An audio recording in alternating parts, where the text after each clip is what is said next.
moves, all that stuff. And we had to adopt all of these features while having a touchscreen controls. Since this is on mobile, has the mission design changed? I think the missions and the storyline, we really wanted to be very close to what Assassin's Creed fans expect from Assassin's Creed titles. What really changes is because it's a live game that we will introduce more engagement features, like something you can do outside of the main quest and outside of the main story, and more like session-based game modes, for example. One of the examples which is was available in CBT was the game mode Defend the Wall, Hold the Wall. Okay. Where you and your friends in a co-op mode, you need to defend the wall from the nomads from Xianggu, and light the beacons to make sure the wall is protected. So this is like a small session where you just gather your friends, play it really fast, and get out. Very cool. Where does this fit into the wider Assassin's Creed universe? This is a proper Assassin's Creed storyline, which is part of the overall Assassin's Creed world and canon. So we're working together to make sure that we're still inside the lore. And also we're having some of the characters from the other franchises, so we need to be extremely careful. Oh, okay. Extremely careful in implementing our story. Yeah. All right, cool. And will this be free to play and supported with like in-game purchases, or how is this going to be presented to people? It is free to play. It will support in-app purchases, though this system it's like in very, very early design. We really want to nail the other features like iconic Assassin's Creed features, storyline, controls. This is our major focus right now. What I can tell is we have a design principle that storyline, content, all the future updates to the storyline and content should be playable for free without investing any money. Gameplay first, and then we'll figure out how to pay for it. Pretty much, yes. Very cool. We just wrapped our CBT 1. We got a lot of feedback, and we are working on addressing this feedback, and we're targeting to have our CBT 2 very soon. So register and join us to play the game. And where can people register? At Assassin'sCreedJade.com.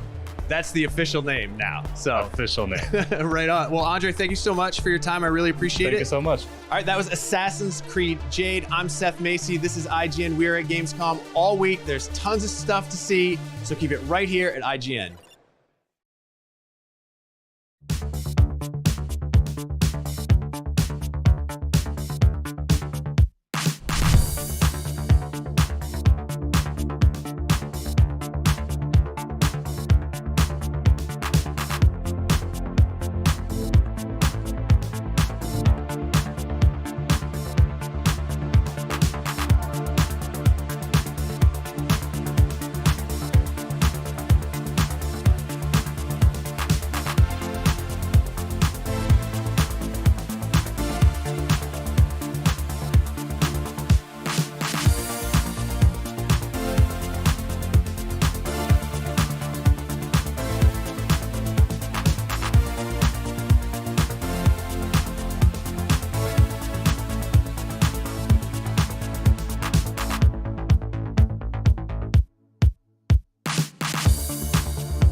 For more Star Wars, make sure to check out the Andor cast picking out their best Season 1 lines, or The Future of Star Wars from Kathleen Kennedy.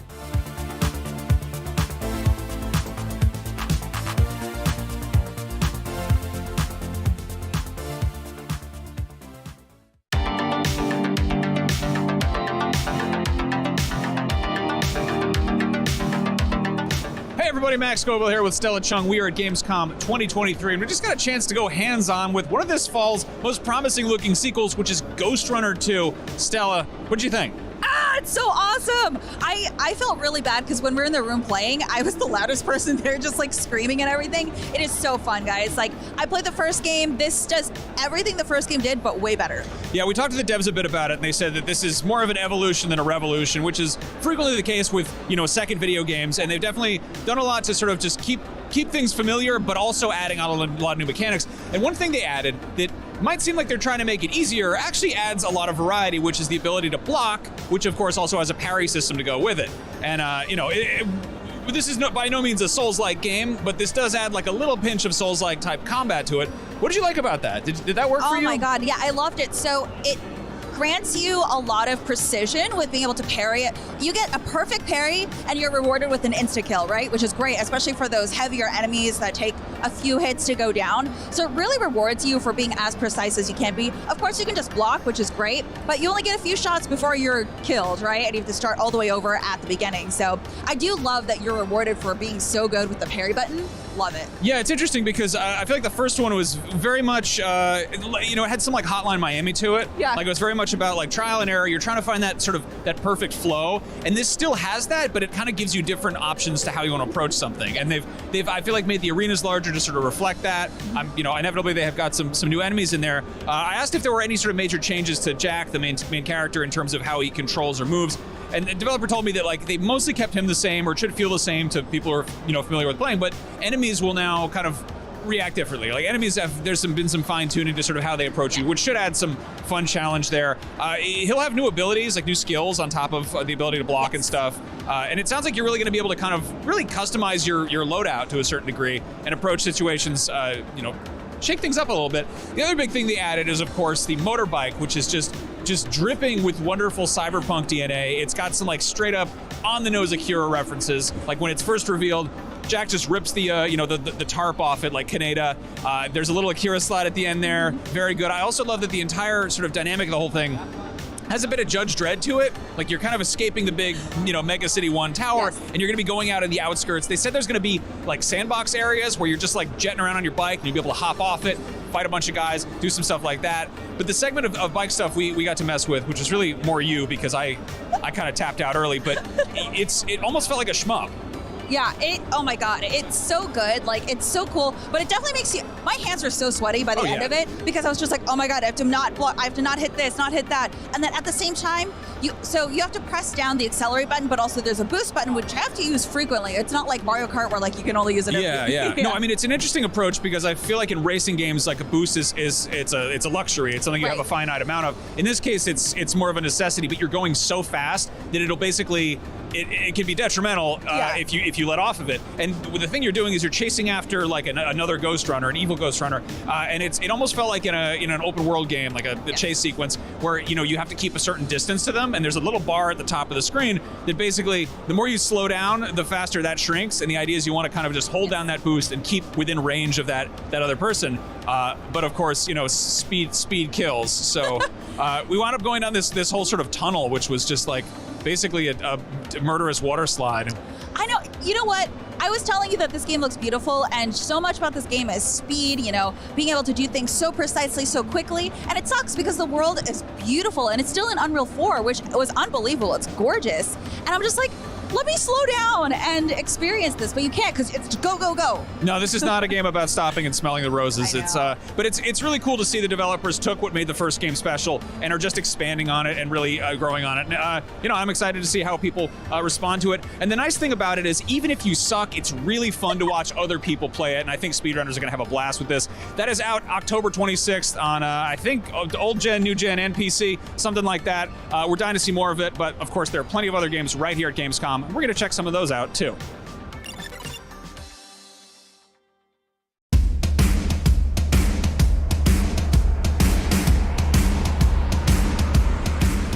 What's up, everybody? Destin Legary here with IGN at Gamescom 2019. I'm here at the Darksiders booth because there are some absolutely stellar cosplayers here today that have created costumes that look like they're straight out of the game. Let's go talk to them. We're going to start with Strife. Now, Strife, as you can see, I can't talk to the mic to him, so you've agreed to be interviewed and tell us a little bit about the costume design. So how did you make this fantastic costume? We made it in about 4 weeks. It was really crazy, and it's basically made out of silicone, and most of it is 3D printed. We modeled a lot of 3D modeled a lot of stuff, and 3D printed it, and sanded it, and painted it, and everything. And yeah, it was crazy 4 weeks. Yuri, why don't you tell me a little bit about how you crafted your costume all in this week? It's actually a combination of a lot of techniques, mainly foam and 3D printing, and it took me about like 1 or 2 months to make. Is your hair, do you dye your hair? Is it a wig? How do you do that? Every day I wake up and dye my hair like this. No, it's a wig, it's a big wig, and it's really important to take good care about it, so yeah. What about the makeup? Because of the eyeliner and everything that you have to do to, fit the character, obviously. How long does that take to do, and the contacts? It takes 1 hour to make the makeup. I actually have some practice doing it. When I first did it, it was around 2 hours to make. Wow, your costume's absolutely phenomenal. Good work. How long? The wings are a big highlight, obviously, of the piece that you've created. How long did they take to develop? Oh, I think for the wings it was about 6 weeks. For the whole costume it was about 3 months. Yeah, short 3 months with no sleep. 6 weeks just on the wings. How do you get the lights in each individual feather, we'll call them, to illuminate in this way? I have those LED stripes, and I added them around the edges, and then I filled it up with butter to diffuse them more, and then I dremeled down the edges. This is so cool. So tell me about this piece, because you can actually make fists inside. Yeah, it's a really big highlight of this costume, because the hand is actually really big, and I didn't want it just a big, and wanted some cool effect inside, so I made the fingers movable. I designed I designed these dead pieces, and yeah, it actually worked. I can show you how it looks like inside. Yeah, sure. We're gonna take the glove off, take a look on the inside in just a second, while she's working on. Oh, all right. Yeah, and that's how it looks like inside a glove. So yeah, it's quite cool. So you built this pulley system to. Yes.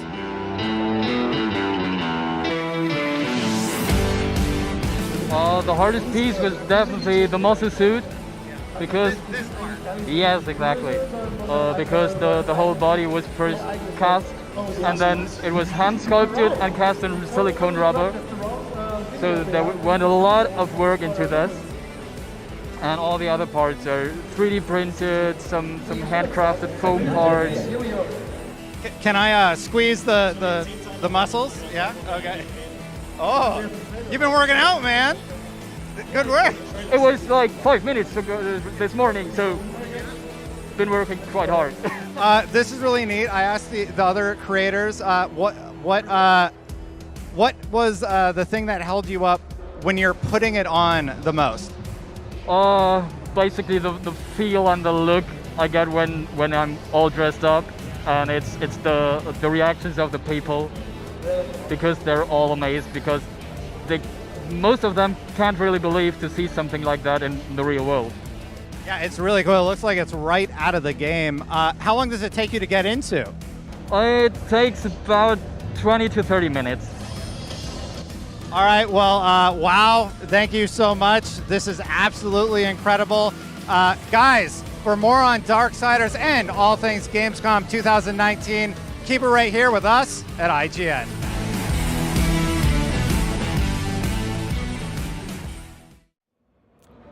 Lies of P is the upcoming Souls-like third-person action game, and I cannot wait to find out more about it. Luckily, I get to do just that right now. Here to tell me all about Lies of P is the game's director, Jiwon Choi, and translator, Ji-Yoon Shin. Hi. Hi. Thank you so much for coming. Yeah. So we had you on the show last year at Gamescom.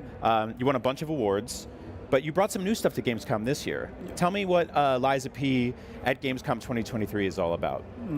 작년에도 게임을 가지고 나오셨는데 그때랑 또 다른 게 뭐가 있는지 또 어떤지 한번 짧게 설명해 주시면 될 것 같아요. 예, 이번에 준비한 PA 거짓은 저희가 거의 최종판입니다. 예, 파이널 버전을 즐기실 수가 있고, 하지만 저희가 이제 모든 분께서 즐기실 수 있기보다는 저희가 일부 이제 매체분들에게만 이제 저희가 플레이를 해보실 수 있다는 점을 좀 말씀드리고 싶습니다.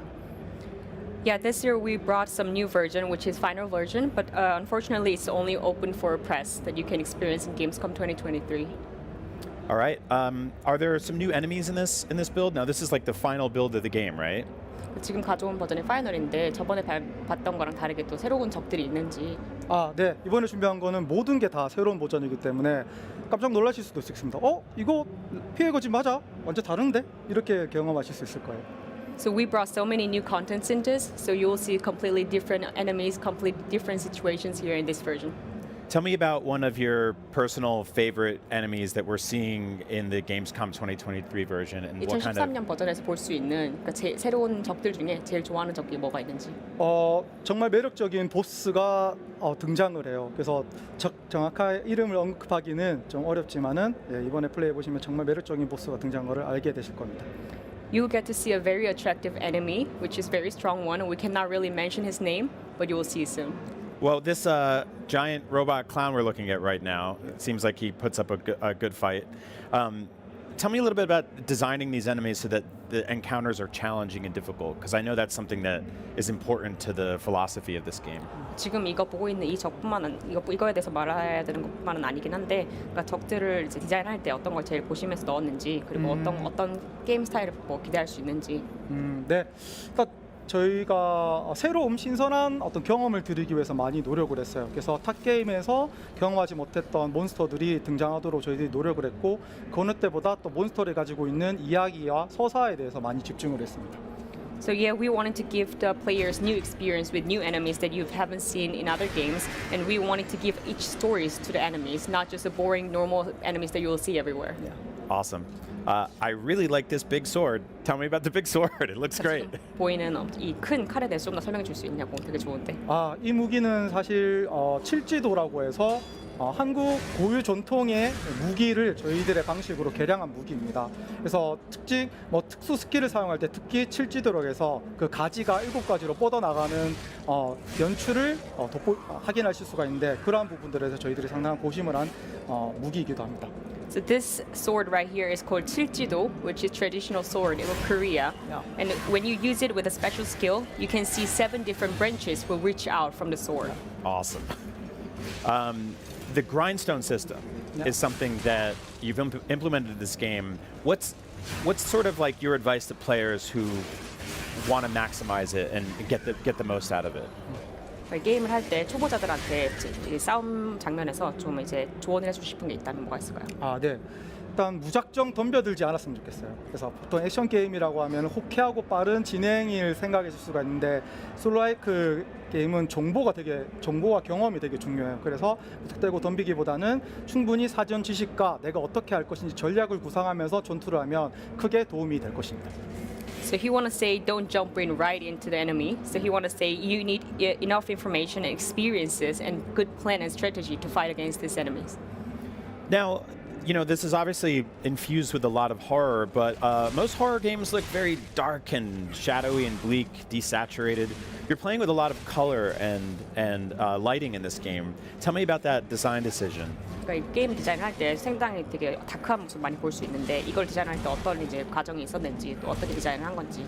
네, 일단 피노키오의 모험 원작 이야기를 말씀드려야 될 것 같은데, 대개 피노키오의 모험이라고 하면 밝고 명랑한 어떤 동화를 떠올리시게 될 거예요. 근데 사실 원작을 읽어보게 되면은 생각보다 무겁고 또 좀 어른들만이 이해할 수 있는 그런 주제도 많이 담겨 있거든요. 그래서 이러한 원작의 느낌들을 저희들이 잘 전달하기 위해서 더욱더 의도적으로 다크하고 또 때로는 기괴하기도 한 그런 모습들을 담아내려고 노력을 했습니다. Since everybody already know it's based on Pinocchio's story, which is fairy tale, but if you think of it, maybe there are some who can think it's boring or childish, but like you mentioned before, it's the original story is already dark enough, but we wanted to add more of color of our own story, so we gave more spices to it and twists to it. So that's how we came up with the dark story, dark mood of it. Yeah. 베르포크 얘기도. I love it. One more. 그리고 저희 이제 피노키오의 모험이 사실 이탈리아 원작으로 한 소설이긴 해요. 하지만 저희들이 좀 더 많은 분들이 관심을 가져주기 위해서 잘 알려진 것을 전혀 다른 방식으로 표현을 했거든요. 그중 하나가 베르포크 시대입니다. 피노키오는 피해 거짓은 베르포크 시대를 표현을 하고 있는데 흔히들 베르포크 시대라고 하면은 낭만적이고 아름다운 그런 분위기를 떠올릴 수가 있을 건데 저희들은 이것 또한 완전 반대인 방향으로 어둡고 기괴한 방식으로 또 표현을 하기도 했습니다. So Pinocchio is originally Italian fairy tale, but we used the original story, which is familiar to everybody. But like we said, we wanted to add our own color, so we adapted a Belle Epoque era of France. So if you think of Belle Epoque era, it is a romantic era of France, but we also twisted that in our way, so we gave more dark and grotesque mood to it. So now is this the King of Puppets boss fight? Yeah. Okay, tell me about this encounter, because like I love everything I'm looking at here. 이게 인형의 왕인지 그리고 그게 맞다면 자기가 이 캐릭터에 대한 모든 게 너무 좋은데 좀 더 설명을 해줄 수 있을지. 예, 보시다시피 인형의 왕입니다. 인형의 왕이고 저희들이 정말 많은 노력을 들여서 제작한 보스예요. 그리고 이 피해 거짓에서 전개되는 이야기의 또 핵심을 가진 그런 몬스터라기보다 캐릭터라고 말씀드리고 싶어요. 그래서 정말 중요한 이야기를 다루고 있는 그러한 캐릭터라고 좀 말씀드릴 수가 있습니다. So yes, this is the King of Puppet, and we want to call him character, not a monster, because he will be the center of the story. So if you play more and discover more about him, you'll find out more what he is and who he is. A thing that I really, really love about this game is how quickly the character moves, how agile they are. That's, kind of in stark contrast to a lot of the kind of clunkier Souls-likes out there. How important was that, making sure that the character was fast and energetic? 게임을 보면 보통 되게 빠르고 빨리 전개가 되고 캐릭터도 되게 민첩하게 움직이는 걸 볼 수 있는데 다른 소울라이크 게임에서는 보통 이게 좀 둔감하게 움직이다던가 좀 무기감이 좀 큰 게 보이는데 그런 게 얼마나 중요하게 생각하고 개발을 했는지 민첩하고 빠른 게. 네. 일단 멋진 피노키오가 등장하는 게임이에요. 그래서 이런 멋진 부분을 강조하려면 좀 더 스타일리시한 전투 방식을 표현해야겠다고 생각이 들어서 좀 더 스피디한 전개를 말씀드렸고 그리고 또 저희가 인형인 캐릭터인 피노키오이기 때문에 인형적인 이런 어떤 역동적인 부분을 좀 표현함으로 해서 인형인 좀 더 어떤 사람이라기보다는 이게 좀 더 어떤 인간적인 부분보다 또 초월된 힘을 표현하고 싶어서 더욱더 좀 다이나믹한 전투 형태로 저희들이 고안하게 되었습니다. So we have a Pinocchio, but which is cool and stylish. So we needed a like speedy and fast movement for it, and also we wanted to give active motion from puppet, which can differentiate it from human. That's how we came with all the motion and dynamic movement, which can show that it's over human. Awesome. Last question. This is the final Gamescom version. This is the version of the game that will be in stores in a few weeks, right? And an Xbox. Can I keep it? One more time. Yeah, I was just wondering if I could keep the game. 그 9월에 곧 이제 발표가 되는데 자기 게임을 이제 해볼 수 있냐고. 물론이죠. 네. Yeah, of course. Awesome. 네. Well, for everybody else, Liza P is out on September 19th. There's a demo out for it right now. It's awesome. Thanks for watching, and stick around for more Gamescom Studio, powered by IGN.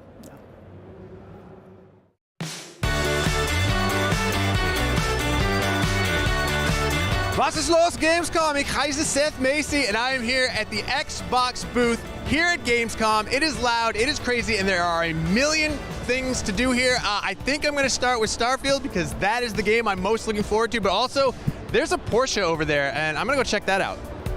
Nice. They got the Starfield suit over there. Let's go.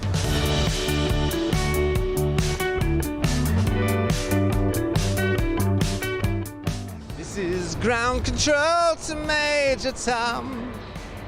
I'm stepping through the door.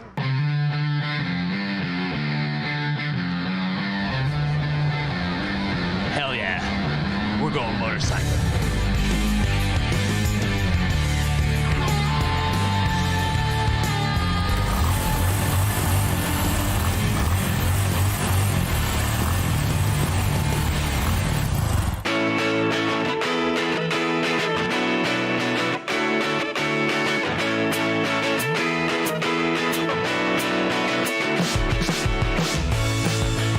close, and I'm not gonna get it again. I'm gonna try one more. Here we go. Come on, come on, come on, come on, come on. Sometimes you just gotta know when to walk away. I'm walking away. Brokenhearted.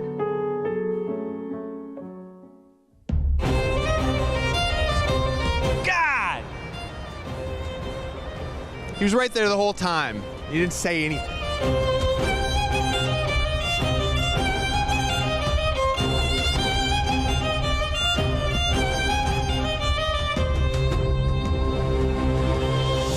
It doesn't really hurt.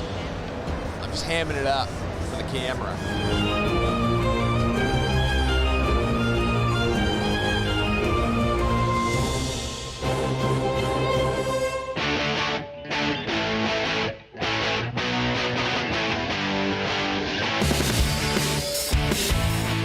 That is the Xbox booth at Gamescom. Day one, there are a million things to see here. I'm slightly overstimulated right now. I rode a motorcycle. I got a tattoo on my arm. I got inside of a spacesuit, and now I'm flanked on either side by two extraordinarily menacing looking men with a fountain of blood behind me, and it's kind of gross, and I'm a little bit frightened right now. Keep it right here at IGN to see if I survive.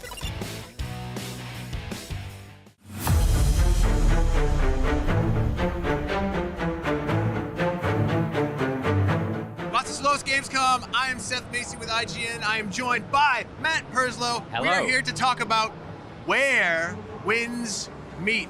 Matt, what is where winds meet? And that's a hard sentence to say, by the way. It is a what seems like giant Chinese mythology-based kind of open world RPG.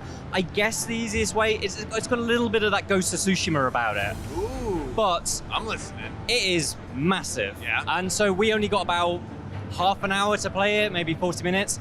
And I don't even know where to begin with this game. There is so much. You gotta begin somewhere. We only have so much time. So there's pretty good combat. What I will say, like that's what we saw. There's it starts on a horse. We were on a horse firing arrows, leaping off the side of the horse, doing QTEs to bat people off the side.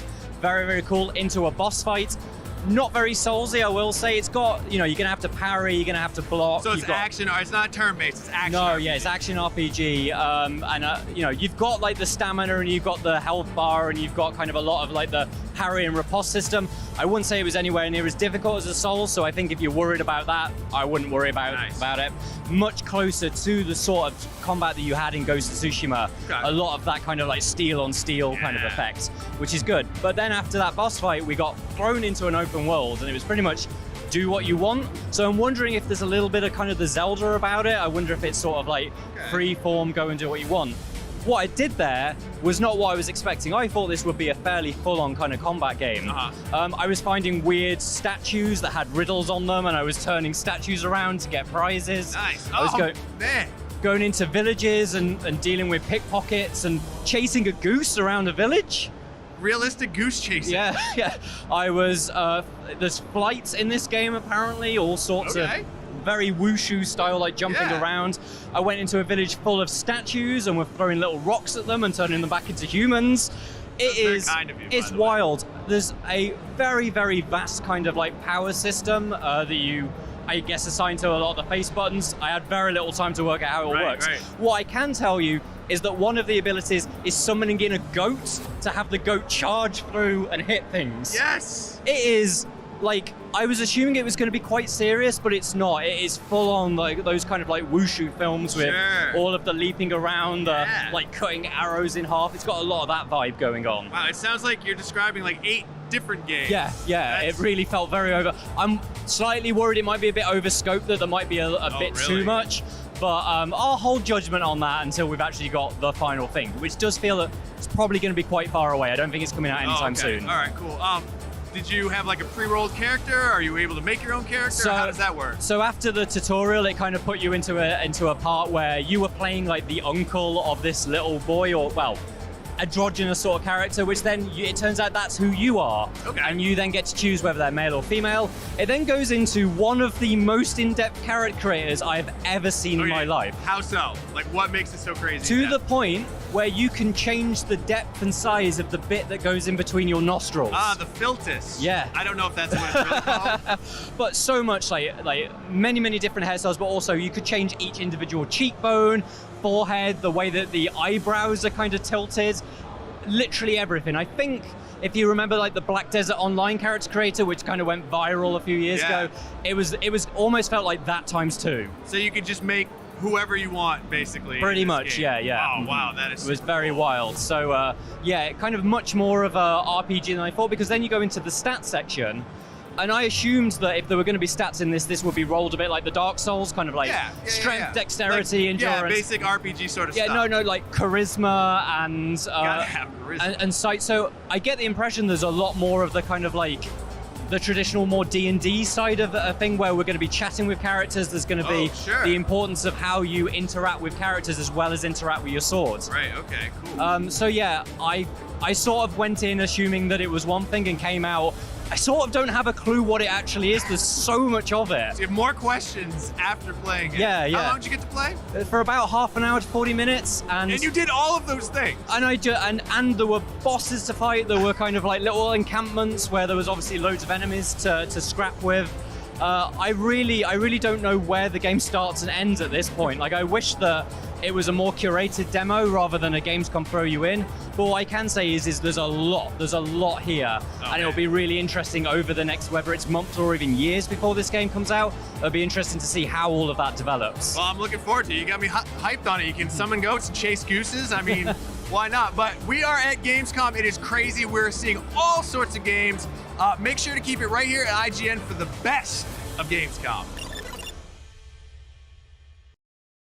Big X Gamescom. I'm Seth Macy. I'm joined by Destin Legary. How's it going, Seth. Destin? It's going great. You just played Forza Motorsport. Well, I didn't play it, but somebody else was playing it on the sticks on an Xbox Series X, and we actually saw it behind closed doors at Summer of Gaming, so just a few months ago. This build has had a ton of work done to it, and I was very happy to see how good it was looking. Yeah? You know, they're targeting 4K, 60 frames per second on the Xbox Series X, and the game was looking great. Yeah? So I'm happy to report just that visual improvements can be seen in this build versus the one from just a few months ago. That's very exciting. So it's nice, smooth gameplay. Yeah, nice, smooth gameplay. Excellent. The big announcement for Gamescom was Nürburgring being part of the... That's the best one. It is one of the best tracks in racing games. If you know racing games, you know. But the one that they took, I'm going to use my notes, I'm going to cheat a little bit, was the Mugello circuit from Italy, I believe. Yeah. So the Mugello circuit was the one that we raced on today, and we took an Audi around the track in the new mode called Challenge the Grid. What's Challenge the Grid? So Challenge the Grid is a mode where you get to select like sedans, for example. They showed BMW, they showed Mercedes and Audi. So the racer selected an Audi and took it through the circuit on the track that I mentioned earlier, right? And it was really great. The new XP system really enforces clean racing. It reinforces the aspect of... So no more Days of Thunder, rubbing his racing kind of... Yeah. All right. And I really like that. As I got really into Gran Turismo. Yeah. Right. When it was out, I got the steering wheel and everything, and I've been waiting for the next sim to come along to get into. And I really, really like this idea of here's a car, learn how to use this car, level it up, and then dominate with said car. That's sort of the loop that they're going for. So seeing that clean corners gets you XP, and every little thing that you do that is correct from a sim racing perspective gets you XP was really nice, because it's a passive way to reinforce you as a player to get better at the video game. Yeah. So I like that a lot. Maybe people don't really understand fully, like Forza Motorsport is sim heavy, but Forza Horizon is more just like, hey, go do jump whatever. off a mountain. Yeah, exactly. So there's a big difference between the two, and if you're not aware, Forza Horizon is the arcade game. Yeah. Forza Motorsport is the sim racing game. So this is the game where people are going to buy the steering wheel, and they just updated the website with all the steering wheel supported. Hopefully my cheapo Logitech is still on the list. And so that has been a big news bait for Gamescom. The Nürburgring, as we mentioned earlier, 500 cars at launch. Oh, wow. And I believe they said 20 tracks, but I'm sure the commenters will correct me if I'm wrong, that have been fully... Please correct him if he's wrong. Yeah, that have been fully rebuilt. We already mentioned the two. I know there was the one from Africa that was introduced as a previous announcement, and I will be curious to see some of the others, like Laguna Seca, I know is on the list. So SoCal, baby. Some of the big hits that people really enjoy are on the list already, and I'm curious what the remainder of those tracks are going to be as we get closer to launch, which is October. It's right around the corner. Yeah. Did you get to see any of the other cars or just the Audi? So they showed the Audi, Mercedes, and BMW, like I said. Oh, okay. And wait, they showed the Audi, Mercedes, and BMW at As Gamescom sedans. in Germany. Yeah. Interesting, right? Okay, that's fine. And it looks great. I really like the presentation style this time around. Yeah? That's something we didn't see last time. So last time they kind of just showed us a race and then moved on to the next. They're like, all right, yeah, you get XP and you'll level up your cars. And I didn't really understand the concept. Now with this new mode that they've introduced, with like this really slick introduction and like a little bit of history about the cars and why the sedan has become sort of more of a entry-level sports vehicle that you can utilize. I love how they handled that, and it gets me more excited to play knowing that there's going to be multiple events like this where I can learn a new car, level it up, and then move on to the next one and start all over again. I like that loop. Yeah. What did you like the most about your time with the demo? Or I guess you didn't play it, but watching, like what kind of really stuck out for you? Honestly, like just seeing the level of polish that the team has managed to put on it in just a few months, that was one of my concerns after I saw it at Summer Game. I'm like, it looks kind of early. Yeah, and that was two months ago? Yeah, so. that was 2 months ago. So to see the jump already in just a few months has me even more excited about October. It does seem like they still have to finalize a few things, but I think it has all the markings of an excellent Forza Motorsport. I can't wait to play. I'm right there with you. I'm pretty damn excited. And this is a Game Pass game because it's a first party. That's correct. So Game Pass day one, everyone will be out there smashing into each That's other. I mean, absolutely clean correct. racing. Yeah, clean racing. Please. We should go see the demo. It looks like we can get in there pretty easy. Really? Yeah, let's do go it. do it. All right, well, I'm Seth Macy. This is Destin Ligari. We are at Gamescom at the Xbox booth. We just checked out Forza Motorsport. For more Xbox, everything actually, Gamescom, keep it right here on IGN. Hey, what's up everybody? I'm Team Lewanson, and in today's Fix of Entertainment news, we finally know when we can expect Rick and Morty Season 7.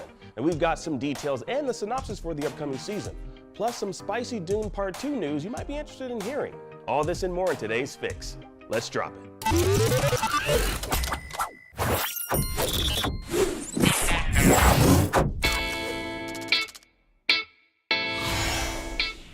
And we have a premiere date for Rick and Morty Season 7 coming to Adult Swim October 15th. Now, the Rick and Morty Twitter X handle posted this with the reveal showcasing a really cool poster featuring Rick, Morty, and Summer. Now, movie fans will recognize this as a parody of the Bad Boys movie poster featuring Will Smith, Martin Lawrence, and Téa Leoni. Now, maybe this is a subtle way of teasing Will Smith and Martin Lawrence will voice the titular characters. Now, of course not. Anyways, regardless, it's great to see them back in action and coming back in just a couple of months. But I think most fans are more interested in hearing what Rick and Morty will sound like without co-creator Justin Roiland. Now, Roiland was let go by Adult Swim earlier this year after domestic abuse charges were levied against him.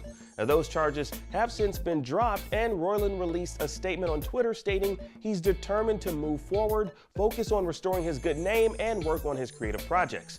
Now, what those creative projects are remains to be seen, but at this point, it can be assumed it'll neither be Rick and Morty or Solar Opposites related. Both Adult Swim and Hulu have severed ties with the creator and likely have no plans of bringing him back on board either projects despite the recent legal developments.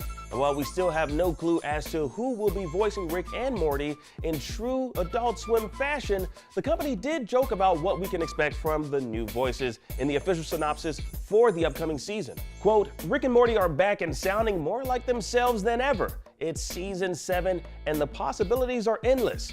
What's up with Jerry, Evil Summer, and will they ever go back to the high school? Maybe not, but let's find out. There's probably less piss than last season.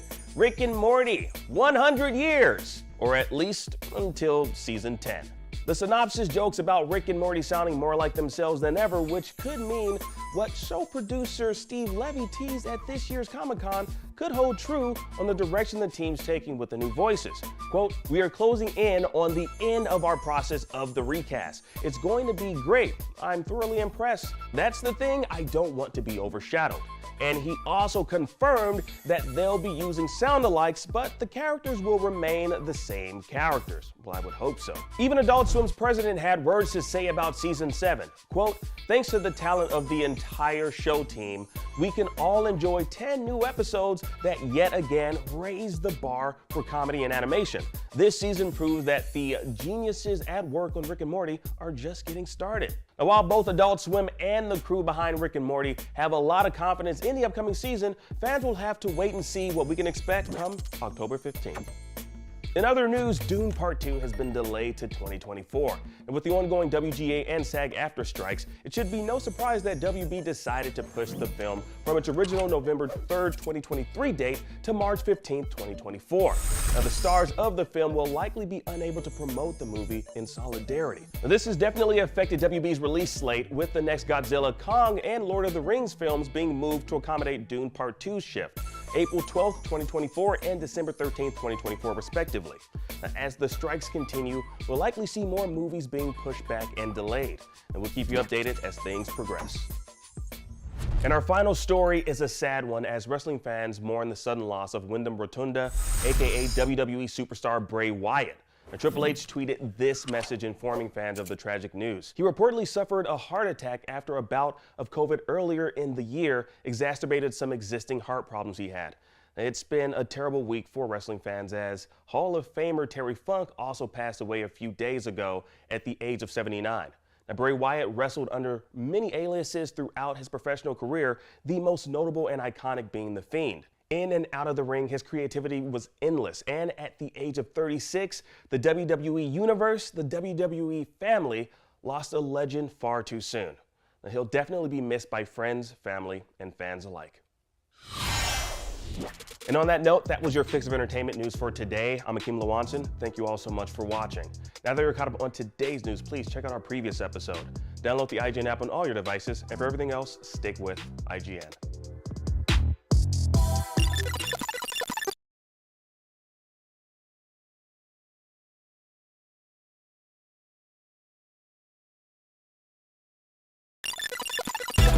Day 5 of Gamescom Studio is here.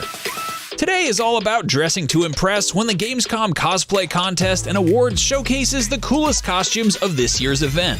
Then join us as we announce the winners, including Best Dress, Best Build, Fan Favorite, and Best Overall Costume. So sit back, relax, and get comfy, because Day 5 of Gamescom Studio live on IGN starts right now. Hello and welcome. It is the dawn of the final day of Gamescom Studio, and today is all about cosplay. I'm Max Scoville. And I'm Stella Chung. Today we'll be announcing the winners for the annual Gamescom Cosplay Contest powered by Mini, and also showing off a bunch of brand new trailers for upcoming games. Coming up, we'll be showcasing the costumes of this year's show, whether they were off the rack or meticulously handcrafted. Plus, we will announce the fan favorite winner voted by you. Here to help us do all that is a member of the cosplay community, our very own special guest, the distinguished Mr. Poole. Welcome. Welcome. Hello, everybody. I'm happy to be here. Woo! Hello. Now, before we get started, just a reminder to go check out Gamescom Epics, the official text adventure game of the show. It's a ton of fun, and it's your chance to win cool prizes, even if you couldn't make it to the show in person. Head to now.gamescom.global to find out more. And, of course, don't miss out on important Gamescom updates by following the official accounts on your social media platform of choice. Now, let's get into it. Mr. Poole, I want to know a little bit about who you are, what you do, how you got into cosplay. How did you get started dressing up as Deadpool? I started with Deadpool before 5 years. Why Deadpool? Deadpool is a nice character, and nice, you have a nice character, and it's funny, and the costume is amazing. You have a lot of fun. You do a lot of really funny videos on social media. Can you tell us sort of about what you do exactly? My content is comedy as Deadpool. Funny videos, prank other people. What's your favorite prank you've done? Oof, my favorite prank. I think my favorite pranks are on conventions, when the people don't know that I'm coming from the behind or on the stairs with my hand to the girlfriend from another guy or something. I love those. Those are so funny. Now, let's talk about this year's cosplay competition presented by Mini. That all wrapped up last night, and there were 30 cosplayers competing, and a total of 6 categories were up for grabs. There's Best Dressed, Best Built, Fan Favorite, and the top 3 Best Costumes, and we'll be showing off all of the contestants and then revealing the winners at the end of our show. Now, Mr. Poole, you were one of the judges for this contest. Can you tell us a little bit about sort of the process and how that works? Before the Gamescom starts, we got 95 cosplayers for what is the word for that? For the prejudging, right? Yes. Yes. I do it on my vacation, and it was the same process. We had a laptop, and we had the categories: proportion, dress. Okay. Artwork, design. Now, what's something that judges specifically look for? Like, what's the mark of a really good costume? The colors to the original, the proportions or right, the right details. Yeah. And yes, the details, and how the cosplayers feel this character. Okay. So like you and Deadpool, how you become the character. Yeah. It's not just the costume, it's actually kind of becoming the character overall. Very cool. What would you say, how do you get through so many people, so many costumes? Was many costumes. It was hard to decide. Yeah. Very hard. Because it was so amazing costumes, so amazing artworks. And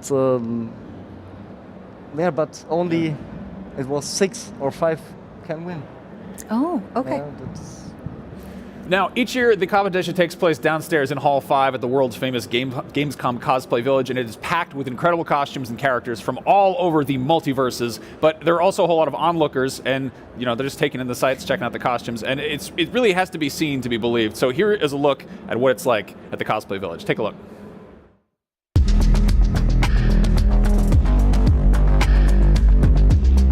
I'm at the Gamescom Cosplay Village right now. This is where the cosplay community comes together to show off their skills, flex a little bit on some incredible costumes, and it all comes together tonight at the cosplay contest powered by Mini. Really busy in the Cosplay Village powered by Mini today. It's a little overwhelming. This is Epic and Remedy's Alan Wake 2 experience. If you want to get really spooky and scary, this is the place to go. Ooh, I sure am hungry. Oh, thankfully there's a mushroom growing on here. What could go wrong? Can you explain what's going on behind us? Yeah, here at the cosplay repair booth, cosplayer can come here when they have broken cosplay or anything, like in transit, it broke, or during a competition. And we have materials here so they can fix almost everything that happens with cosplays. So what are the sort of common repairs that you see happening over here? Yeah, most stuff is like 3D prints breaking, or some seam broke, so they need a little bit of stitching up, and hot glue here and there. That's the most stuff. How much hot glue do you think you go through in a weekend here? In a weekend, like 46. So if you are hot, you need to get off your feet, you're wearing a gigantic costume, and you need a place to just chill out, there is a maid cafe set up for just such a purpose. Also, this is a place where maybe you could find your match. Put your photo on the wall and see if you find somebody who likes it, and then hey, maybe you hit it off. Lifelong companionship. All right, can you tell us what people can expect here at Artist Alley? At the Artist Alley at the Gamescom, you can expect many artists with different art styles, many amazing works, and I'm also myself always surprised what artists can create. There's always new artists at the Artist Alley, and it's just an experience to be here. And you're doing art live right now? Is this your work right here? Yes, I really love to draw live at Gamescom, and people are really interested to watch me draw. Who's your favorite character to do artwork of? Oh, that's really a hard question. I really love many fandoms like Dragon Ball, Pokemon, or Zelda. I'm a big Zelda fan. There's just many, but if I would have to choose, it's Zelda probably. Hi, we're at the showcase booth at the Cosplay Village at the Gamescom, and we're basically a non-profit organization that is trying to give cosplayers a home at this convention where they can meet up, where they can have photo shootings, group meetings, all kinds of stage activities, have their photos printed, mini games, whatever they want to do. And yeah, we just want to give those people a home and a place to connect and have fun. How much does it cost for someone to come here and get their photo taken? That's the great thing. So we got a couple of sponsors, so whatever they want to do here, have their photos taken and printed, doesn't cost them a single penny. Okay, we're at the booth for Blue Protocol by Amazon Games. So how long have you been cosplaying? And I assume you're a big Blue Protocol fan? What's that? Oh, your friend. Oh! Gamescom! Dankeschön, that was awesome. Thank you so much. We got one more thing. We just needed to sign this release form. Yeah, so if you think it looks busy now, wait until tonight when the cosplay contest powered by Mini is happening. This place is gonna be explosive. It's gonna be off the roof. The roof might shoot off the building tonight, so make sure you come by and check it out. It's gonna be awesome.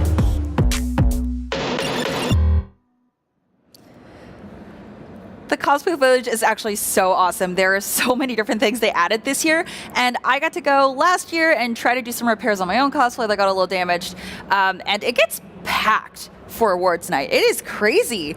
What was it like being a judge and trying to get to the stage for the cosplay contest? I was nervous. Yeah. Like this time too, I'm really nervous. Yeah, you're doing great. It's not like... Oh, we got a little feedback there for a little sample of what it sounds like. I was Yeah. going to ask, how does the crowd react to the costumes? What are they excited? Are they respectful? From the viewer. Mm-hmm. Yeah, it was good applause, and the people celebrate the cosplayers. It was fair. Do we see cosplayers trying to impress the crowd? The what? Do they try to impress the crowd? Do some of them sort of put on a little show? Off? Yeah. One of the cosplayer used a magic fog, a special fog for the show, and yeah, it was nice. We'll be taking a look at that a little bit later. Now, the first award category is for Best Dress. Mr. Poole, can you explain what that means compared to the other awards? Best dress. Best dress. It's for best dress. Is it the work with? It's the handwork, how to finish a costume. Okay, but looks. Is it original when looks? Is it when they buy the costume, or is it when they just the look? Yeah, self-made. Self-made. Okay. Yeah. Okay. All right. Well, let's take a look at some of last night's nominees.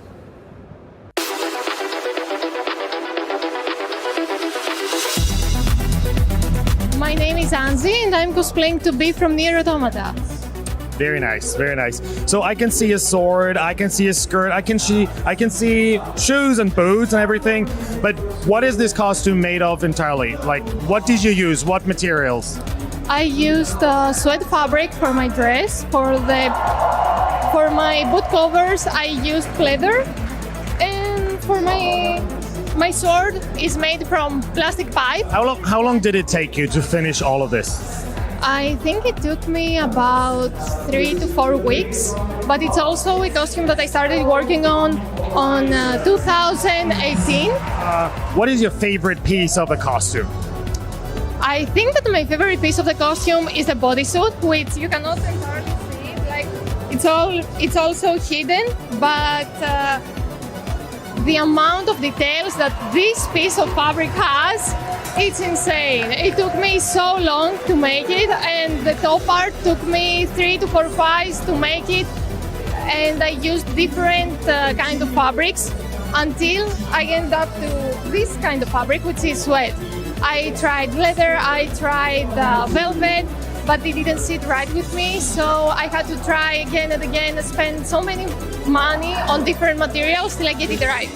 And I got it, and I'm very happy. Yeah, I mean, it seems like it worked out, and it looks amazing. Thank you very much.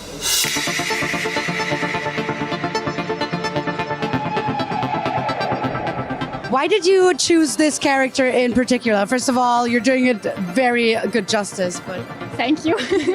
And I just choose this character because I like this game. I just play all of the Tales of Series. And normally my character has a white and red outfit, but I just doing some changes with the wings and so on. But I just like this outfit, so I'm really sure, and I want to take this again. And they're really cool wings. Are they heavy? No, actually I just made it really easily to use. It's with PL5. Awesome. I wish you the best of luck for the competition, and thanks for speaking to us. Thank you.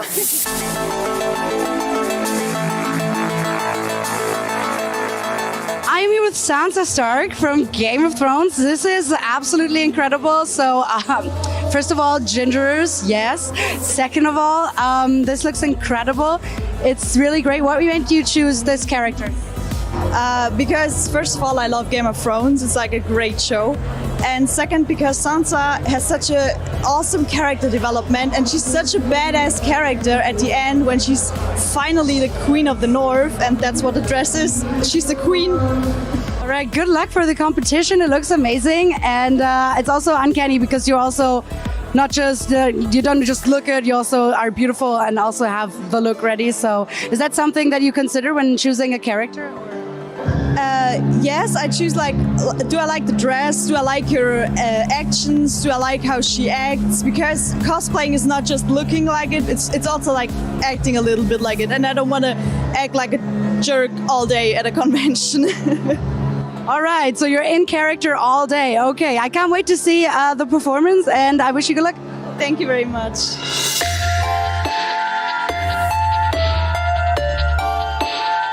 Guys, we got a Witcher cosplay here, and I already told her she basically looks better than the Netflix version. I mean, it's like, you know, it's a very nice costume. Thanks very much. So it's not a secret, you're cosplaying Jennifer. Yes, I am. So what is this costume made of? I can see feathers. Well, it's feathers. It's mostly cotton. Also some fake leather. Guys, you maybe don't even see it, but I can see it because we're so close to each other. She even has the right eye color. Like, that's some commitment, you know? Smoke. Oh, you see, there's even smoke. So I don't even need to ask you, but why Jennifer? Well, she's just badass, and because I want to feel like her, so I dress like her. Yeah, and that's how you do it. Thank you very much. Thank you. I'm still impressed. I don't know what to say. Thank you very much. Thanks. I'm glad I was part of the costume contest.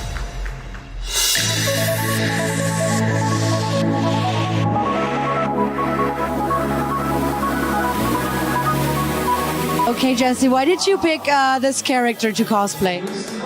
Ich habe ziemlich lange Horizon gespielt, den ersten Teil, und habe dann den zweiten Teil auch angefangen. Und da war ich genau bei der Zeremonie, wo sie das Outfit bekommt, und fand es einfach mega geil, die Farben, alles zusammen irgendwie. Und ich hatte davor schon 2 Outfits von ihr und fand es einfach richtig geil, diese ganzen Details und einfach sich da drin irgendwie zu verlieben, das zu machen.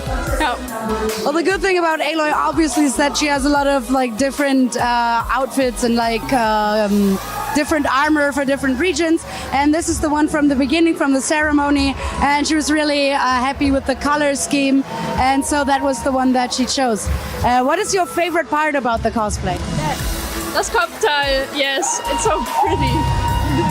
It's big and colorful, and it looks really good on you. Thank you.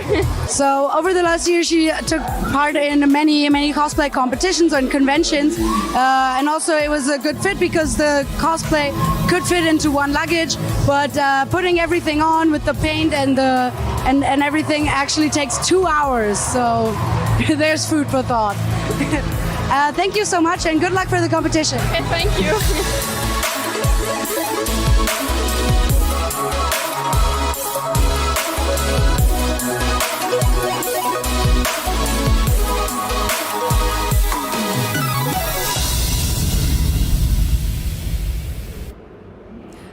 Those were awesome. Okay, so Max, I have to ask, because you had some reactions to some of these. What was your favorite cosplay?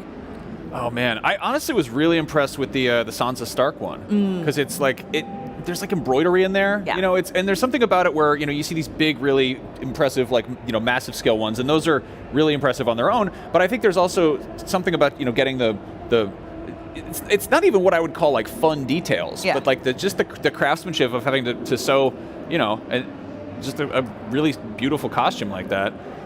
Something I was thinking about, though, that's pretty funny, is because there is this performative element. Yeah. It actually, I feel like Sansa's a pretty easy one because she's such a reserved character. Like she just kind of sits really still. Yeah. Whereas, like, I don't know, if you've got to be 2B, you've got to learn like martial arts and some choreography. Which or if you're Deadpool, you have to be funny and use your body for humor. So when you were looking at this outfit, what was the most impressive thing she made? I like the color of the cosplay. It's it's like the original in the series, in the movie, and she do a package with the she play cosplay. She do it. She feel it. Yeah. How did you feel about the Yennefer one? You were talking about. Well, we were talking before, but about movies and different representations. Did you like the TV adaptation of Yennefer or this Yennefer that was from the game, the cosplay? From the movie. No, oh, really? So you want to see that one? Yeah, she nailed it. She I did a know. really good job. Did she tell you how she did the smoke? Yeah, this was what I talking about. The fog on the hands. This was great detail. What I like. Yeah. That's really tricky. Yeah. But now I see the lights. Before I don't see the lights in the fog. Oh. She had lights in the fog, like purple.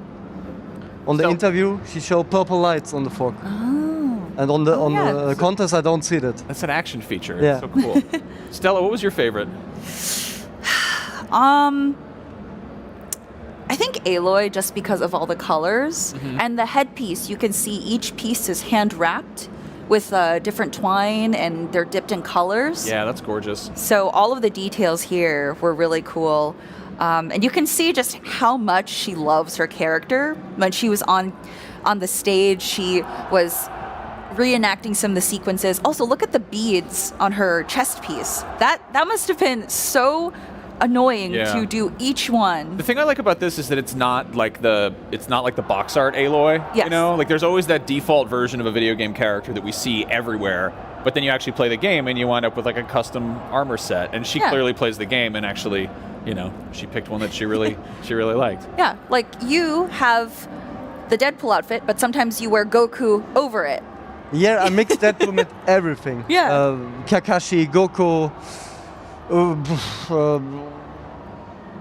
I love when you get the X-Men jersey. That's my favorite bit. Is when just Deadpool wants to be in the X-Men. X-Force. X-Force, yeah. Yeah. No, there was a bit in the comics where he wore like he tried to wear their colors, and they were like, "What, dude? What are you doing? Knock it off." Anyway, we need to take a quick break, but when we return, the Best Built Award nominees. Right now, let's take a look at Thrive. Heavy Lies the Crown.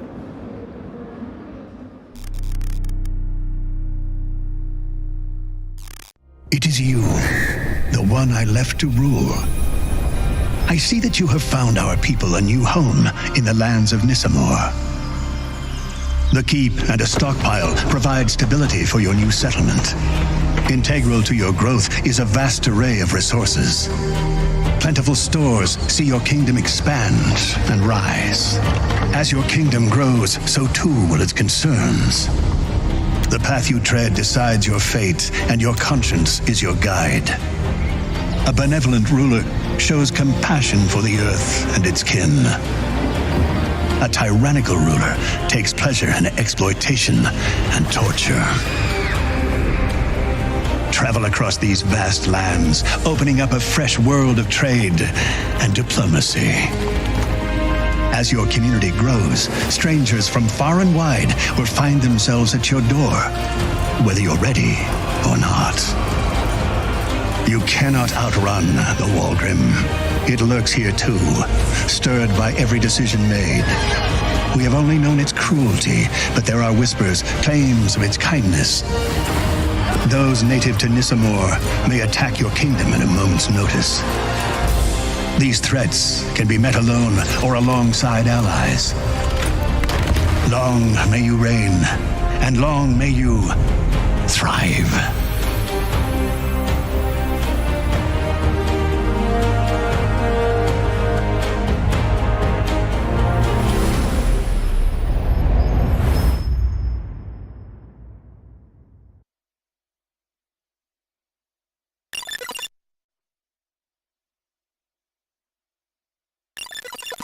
The Cinefix Top 100. A list so secretive even we don't know what movies are on it or where they rank. What do you mean you don't know? Each episode will reveal one of the movies. Did I rush it? Felt like I rushed it. That was good. I liked it. Talk about why it belongs and finally find out where it ranks. Are you not entertained? Are any of the movies we've shown here even on the list? I have no idea, and it drives me crazy. Join us as we find out on the Cinefix Top 100, Mondays starting July 3rd. Why so serious? Hey, you! Yes, you! Do you have FOMC? Fear of missing Gamescom? Relax. Gamescom is everywhere you want.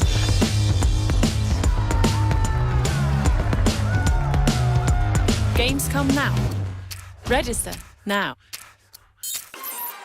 Tune into IGN 1 on your smart TVs for the latest news on your favorite releases, gameplay exclusives, and all the entertainment you can handle. Cinefix on IGN 1, your friendly Friday night home for film fanaticism.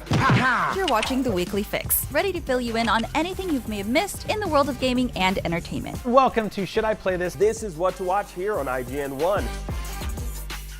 Find it all in one place for free on IGN 1. They turned into a network. Who knew?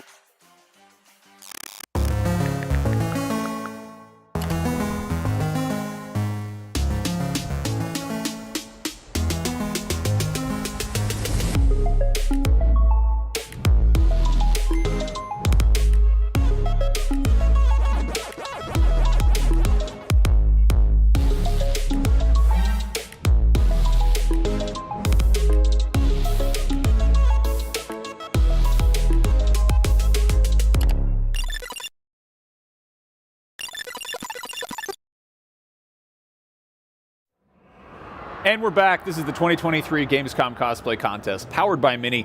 Mr. Poole, can you tell us a little bit about the best built category? The best built category. How many time the cosplayers have to work on this cosplay? How many materials? And when the cosplay is bigger and harder to work on the single edits on it's some cosplays have electric artworks inside or lights or that's yeah. They get very impressive. We've got some right now. Let's take a look.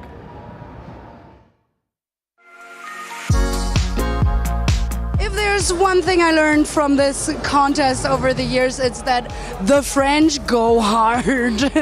This is such a great look. Tell us your name and the character that you are cosplaying.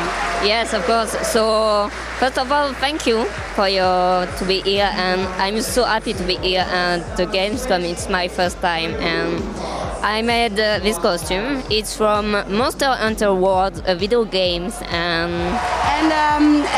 what is your favorite part about the look? I think my favorite part was the skulls, just here, because I use airbrush, and it was my first time. And it's really cool, yes. It doesn't look like it's your first time. Seriously, it looks so good. I'm also a big fan of the mouthpiece. It's really cool. Yes, it's an airbrush too. It's pretty cool, pretty cool. All right, we welcome another warrior. Can you say us what your name is and who you are cosplaying? I'm Crimson Cosplay Aka Philip, and I'm Negigante from Monster Hunter World. So, what is your favorite part from the cosplay? I like the helmet most and my sword. And were those both the ones that were the most challenging to make? The horns at my helmet. The horns on the helmet, really? Why? Too many spikes on it. I respect that you're super proud of the sword, but I really love this. I think that's so cool. It wasn't that difficult to build this. It was really easy. Really? Because it looks difficult because of the screws and all of that. This piece was a bit difficult to make around, but the rest was easy. Oh my god. Many spikes. Okay, I'll beware of the spikes. Thank you so much and good luck for the competition. Yeah, okay, here we have a man who's carrying around his little friend Jeremy, who has confirmedly at this convention stolen a lot of hair from unsuspecting ladies. So we're gonna be careful here. Hello, can you tell us your name and the character you are portraying? Ich heiße Christian und bin ein Custom Character aus dem Spiel Hand Showdown. Okay, so the character is custom designed because there has not been a skin so far in the game. So he just thought, you know what, I'll just do that myself, because why not? To make Jeremy cuter, he got a little hat and like tiny pistols because you're not throwing him at people to make it explode, which is like a very animal-friendly feature that we are in full support of. Actually, not only is he participating in the cosplay contest, but also he met the developers here at Gamescom and was like, yo, this is a skin from your game that I kind of made up. Maybe you could use this as inspiration or just think about creating a thing like that, and that I find is very, very cool. Best of luck for the competition. I think you look awesome, and that is just, yeah, my mind is blown, you guys. And also, Jeremy, thank you so much. I hope you have a great day. Enjoy Gamescom, Jeremy. Thank you, Jeremy. That's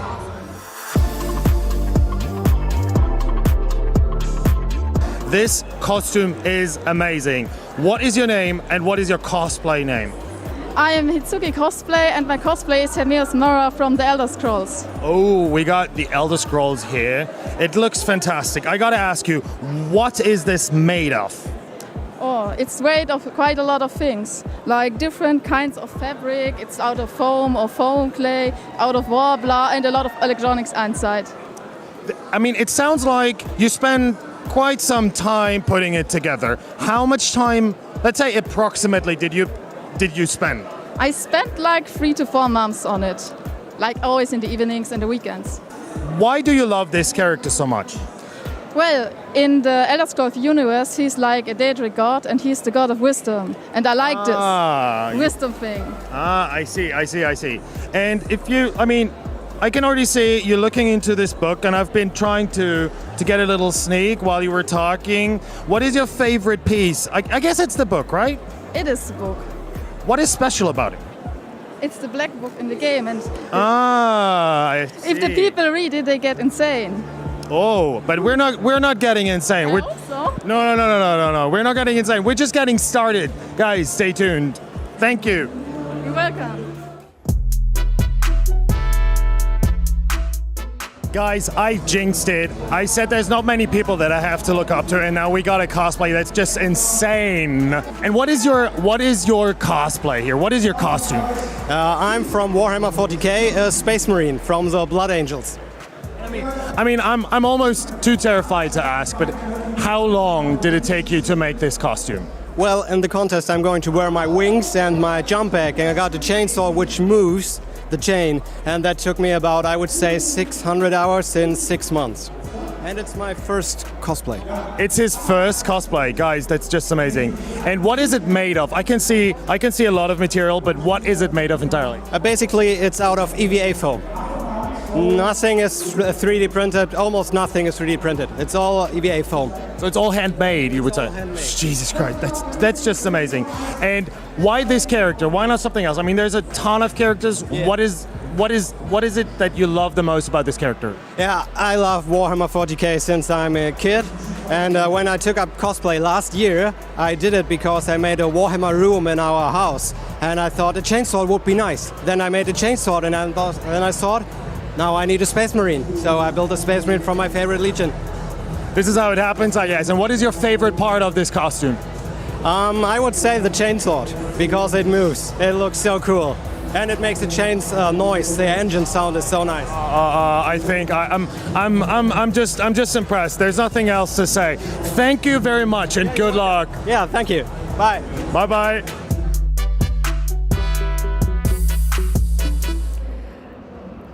Okay, I have one thing to say. Glory to the Emperor! Yeah. That was an amazing Warhammer cosplay. What?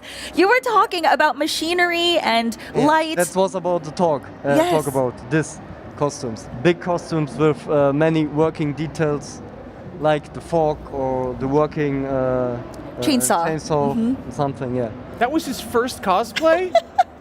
What am I doing with my life? I just feel talentless. Creative people. Terrible. That's amazing.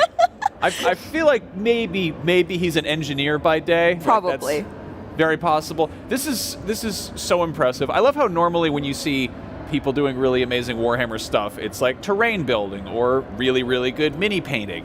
And then you get something that is the furthest thing from a mini possible, and it's in fact 9 feet tall. Amazing. I love the shoulder piece and how blood is written in red. That might be my favorite detail. Yeah. I think that's the one part of this that might actually be harder to do on a small scale. Try to get all to hand paint blood or whatever. Yeah. Like in this case, I like that it kind of looks like refrigerator magnet letters, you know? Like a little bit. You arrange it. But you know, like scary.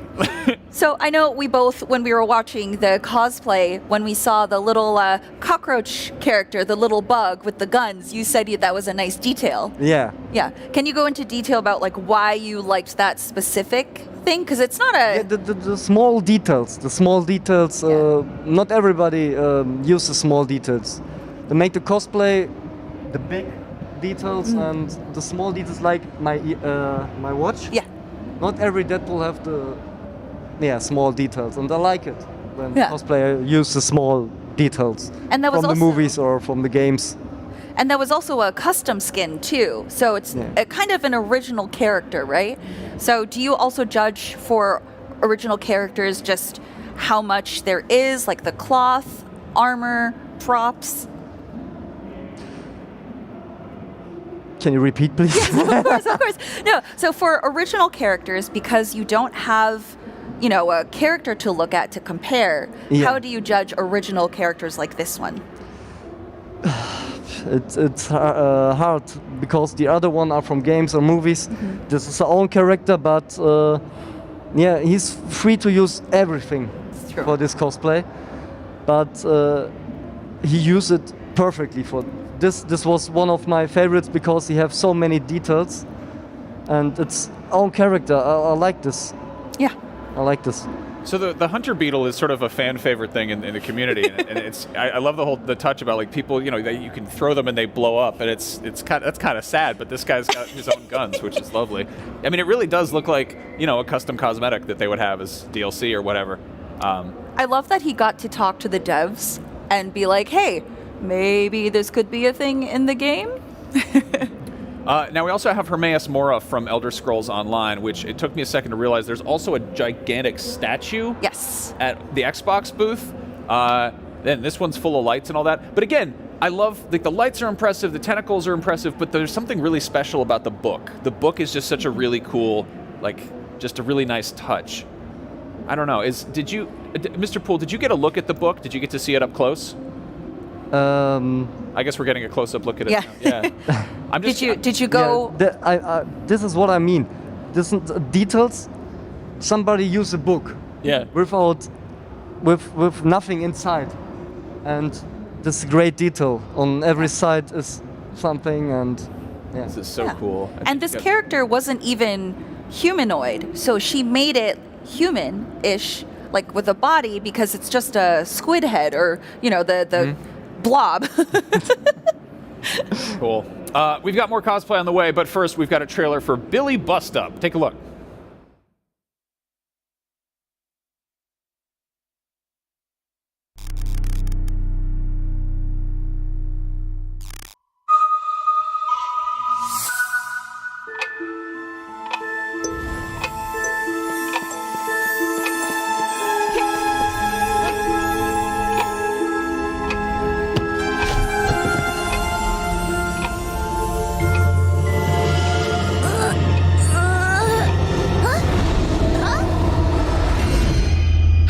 to steal my stuff, are we? Well, that's not very nice.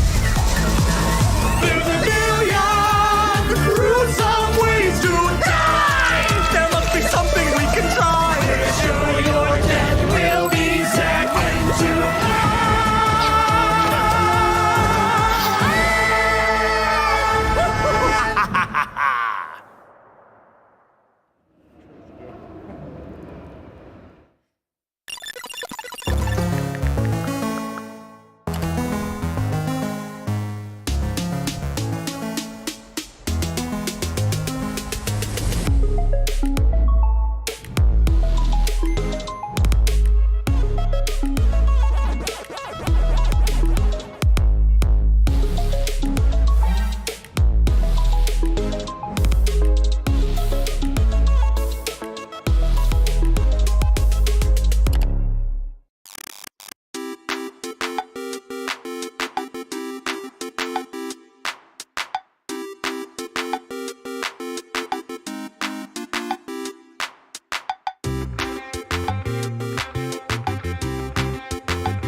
Tune into IGN 1 on your smart TVs for the latest news on your favorite releases, gameplay exclusives, and all the entertainment you can handle. Cinefix on IGN 1, your friendly Friday night home for film fanaticism. You're watching The Weekly Fix, ready to fill you in on anything you may have missed in the world of gaming and entertainment. Welcome to Should I Play This? This is what to watch here on IGN 1. Find it all in one place for free on IGN 1. They turned into a network. Who knew? Be there. Be strong. Be fierce. Be better. Be different. Be winning. Be epic. Be you at Gamescom 23.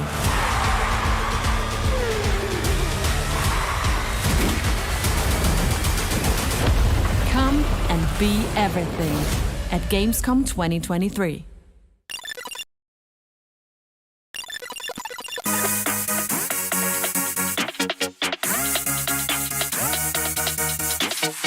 All right, we've got some pretty excellent cyberpunk cosplay right here. How long did it take you to put this cosplay together? The jacket alone, very, very long, so I didn't count the hours. It's really cool. What about you? How long did it take you to put your cosplay together? Oh, 50 days.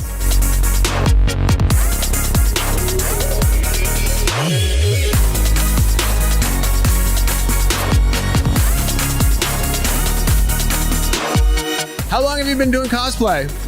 This is my second year. I started last year with Gamescom because I lost the bet with a friend, and so I had to make a cosplay, and I kind of enjoyed it.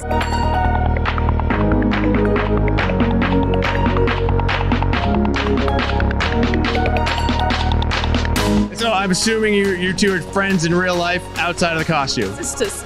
Really? That's awesome. So could you tell me who you're cosplaying? I'm Cassiopeia of League of Legends, the Spirit Blossom skin. Okay. It's him. I'm also from League of Legends. I'm Ari, and also the Spirit Blossom skin. How long have you been playing League of Legends? Oh, for 7 years now. Wow. And I'm still hard stuck Emerald. And I guess you like that game then? No, I hate it. Is this your first Gamescom? No. I've been on Gamescom since 2013. So Gamescom was the first time you saw cosplay, and now you're a cosplayer. And then I said, wow, this cosplays look so amazing. And That's so awesome. thought I can do this, and then I did it. It's awesome. It's just such a good feeling to get into something like that and make everyone smile. That's just awesome.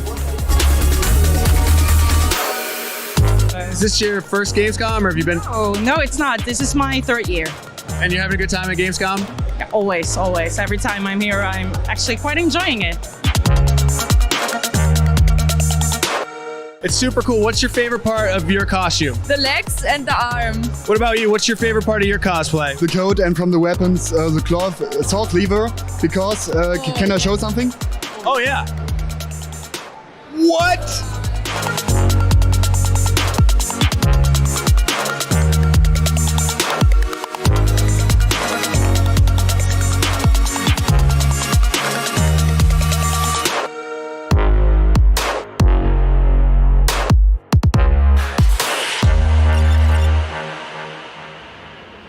Turns out you don't need to be a part of the cosplay contest to enjoy cosplay at Gamescom. If you're just joining us, this is the Gamescom Cosplay Contest powered by Mini.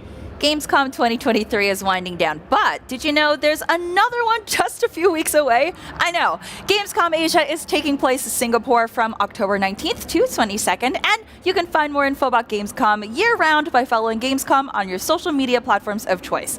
Facebook, Instagram, X, TikTok, Twitch, YouTube, it's everywhere.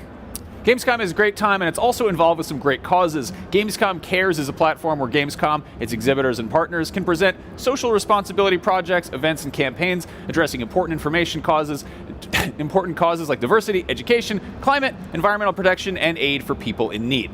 Now, well, we have all this heartwarming stuff. It's back to cosplay. Up next is the fan favorite category. Mr. Poole, do you think this is an unpredictable category? The Fan Factory category. Yes. This was the first, what to say, after the contest, yes? It was the first prize, I think. Oh. Or? It was the first prize? After this contest. I think the moderation say the first winner is from the fan.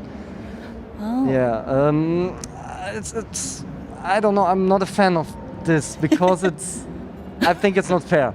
Yeah, that's fair. It's all right. Not fair. Yeah. Because you can invite friends. That's true. You can rig it. Do this. Yeah. Yeah. Well, let's take a look at some of the nominees.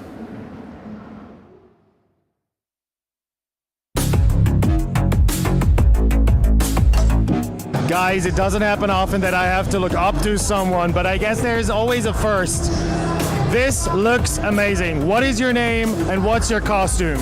My name is Black Oz, and the costume is Elysian from The Witcher 3. And what is it made of? I can see it looks like wood, there's some leather, but what is it made of? It's leather, 3D printing, it's form, it's skull, it's everything. How long did it take you to make all of this, to put it together? Including some breaks between 4-5 months. That's just amazing. And why this character? What do you love about this character so much? I love it because it's not so often, it's the first thing. You don't see it as many like Harley Quinn or something else, and I love villains. That's just amazing. Thank you very much, and good luck on stage. Thank you very much. This is a very impressive cosplay here, a very impressive costume. What is this character? My name is Ryu from Ryu No Artist at Instagram, and that's Sephiroth in the new version.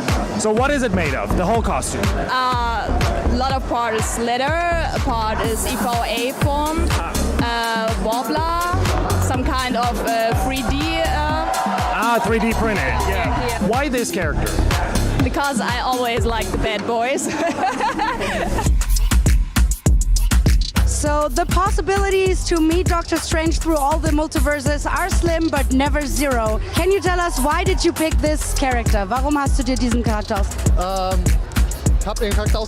Okay, so obviously you picked a character that's close to his heart, but also close to himself as a person, because he thinks that way he can embody the character better, and also the costume making is just works better for him. Which is your favorite part of the costume? Mein Lieblingspart ist der... Favorite part is the cloak. Is it heavy? Yeah, very, very heavy and really warm. So which part did take the longest? Am längsten ist Yeah, he's like the cloak is the absolute centerpiece. And I hope that this cloak will save you from falling down buildings, of course, because sometimes Iron Man just isn't there, you know? Yeah. Yeah, we hope so too. We hope nothing happens. We hope that no multiverse is in danger and that you can be chill at the competition. Thank you so much. Kein Problem. Dann noch viel Spaß. You literally won't believe what just happened because this lovely lady just looked at me and went, I'm a little nervous. Can you tell us about the character that you are cosplaying? It's a character from the Five Nights at Freddy's series. It's the daughter of the murderer who killed all the children who are now possessing the animatronics. Okay, it's incredible. So what is most of it made of? It's mostly either A-form, Wobbler, and lots of electronics. Yeah, I can tell. So there are a few functional bits, like for instance, this thing turns, right? What is the construction behind it?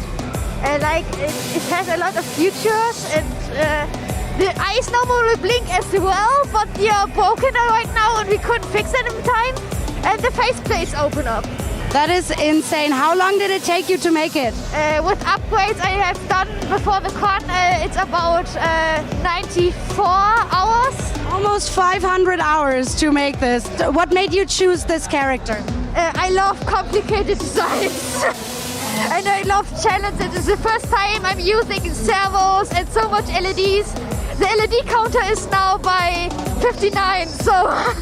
There are 59 LEDs on this, lady. Oh my. All right, so yeah, what is your personal favorite part? It's probably the faceplates. I use it for communication as well as a thank you or okay or yes. Or to scare someone, that is also... Excuse me? Or to like give someone a tiny fright when you're just like... Sometimes. Have you had what was the overall reaction at Gamescom to the costume? It's literally just not really many people know where they should looking at because it's so many things going on. I can imagine. I wish you the best of luck for the competition and I think you have a real good shot. Thank you. Mitch, hi, welcome. Can you tell me a bit about the character that you're portraying in today's cosplay award? Yes, my character is Ratchet Gladiator from Ratchet & Clank. It is from the PlayStation 2 series. So I can imagine like making a costume from like a character that's usually like in 2D, except in a few trailer shots, is kind of hard, right? How did you do that? Well, I observed the character a lot of time and I was also playing the game multiple times over again and I took with my smartphone screenshots and because of that I was able to make patterns with the hand out of it on my mannequin doll. The bodysuit that I am wearing is done by myself and with some help from my family, so it's a handmade bodysuit with sewing. Which one was the hardest to make, the most difficult?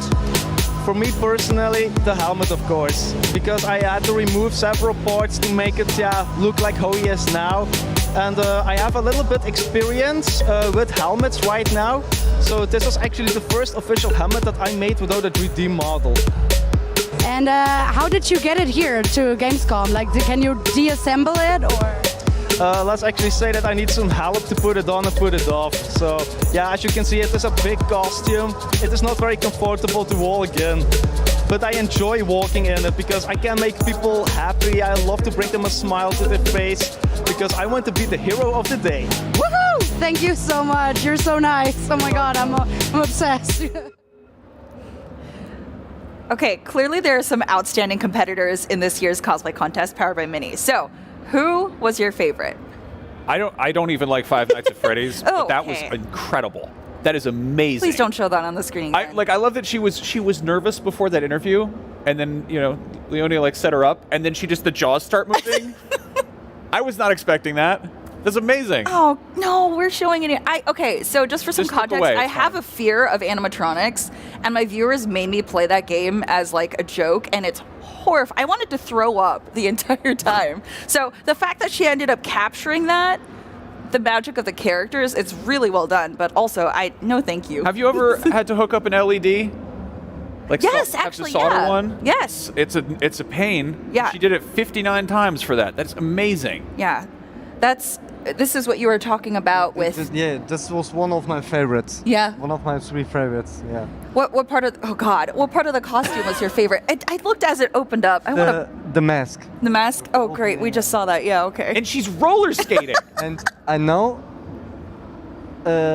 She won many cosplay contests. Oh, okay. I would hope so. I can't even roller skate normally, and she's doing it while wearing that. I mean, this is why we have the cosplay repair station. That's if you take a spill on your roller skates and need to hot glue something together. It's hard to do this cosplay. You see nothing and you drive. I think taking a sharp detour because I want this off Okay, my let's show screen. something else. Stella, who was your favorite? And we'll stop showing you. Okay, Sephiroth, because I think it was a woman cosplaying a man, and she had like that. So I actually really want to get this, the male chest piece. It's a rubber piece you can put on, but also the wig was just impeccable. The arches stayed perfectly, and just the Sephiroth looks so clean. Yeah, she looks very original. Yes. To the real character. She has the perfect face shape Yeah. for it. So I know cosplay, anyone can cosplay whoever they want, but when you look like the character, it's perfect, you know? Yeah. That's actually her real hair. That's just her normal hair. That's what it looks like. Yeah. Just put a little gel in there, sort it out, no big deal. Yeah, okay. I love these just playing characters with absurdly big weapons. Sephiroth has a big old sword, and then we saw the Melania earlier, and it's like that. You could have just picked a character with a regular length sword, but you got to do this. You got to check that thing on the airplane. They just look so good, and the jacket that looks. I know it was really warm too because when they were doing the interview, she was fanning herself, but looks so good and so daunting. They got the haughty air of the character. Yeah, too, no, that's and I really like big that. time Sephiroth energy. Yeah. I love it. We've got even more cosplayers coming up in just a second, but first, here is a trailer for Akatori.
IGN Playlist is the best way to track your game collection. Now you can even import your entire Steam library to Playlist, making it easier than ever to review games, show off your collection of the world, and finally chip away at that massive backlog you keep meaning to get to. IGN Playlist, check it out.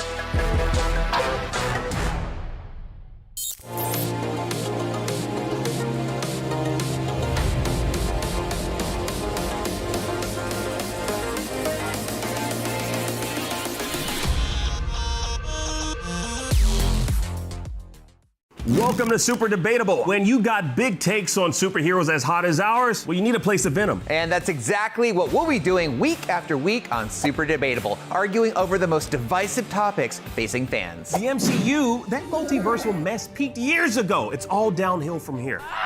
James Gunn and Peter Safran should absolutely nuke the Snyderverse. We could argue about this all day. And we will. Join us on Super Debatable Fridays on IGN.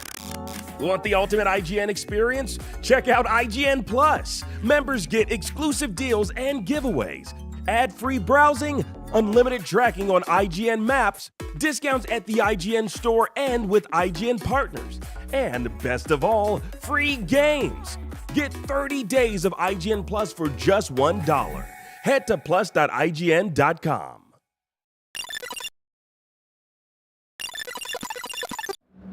Welcome back. This is the Gamescom 2023 cosplay contest powered by Mini. We're getting closer to figuring out who walked away with all the awards, but first, a look at some more of the cosplay contest hopefuls.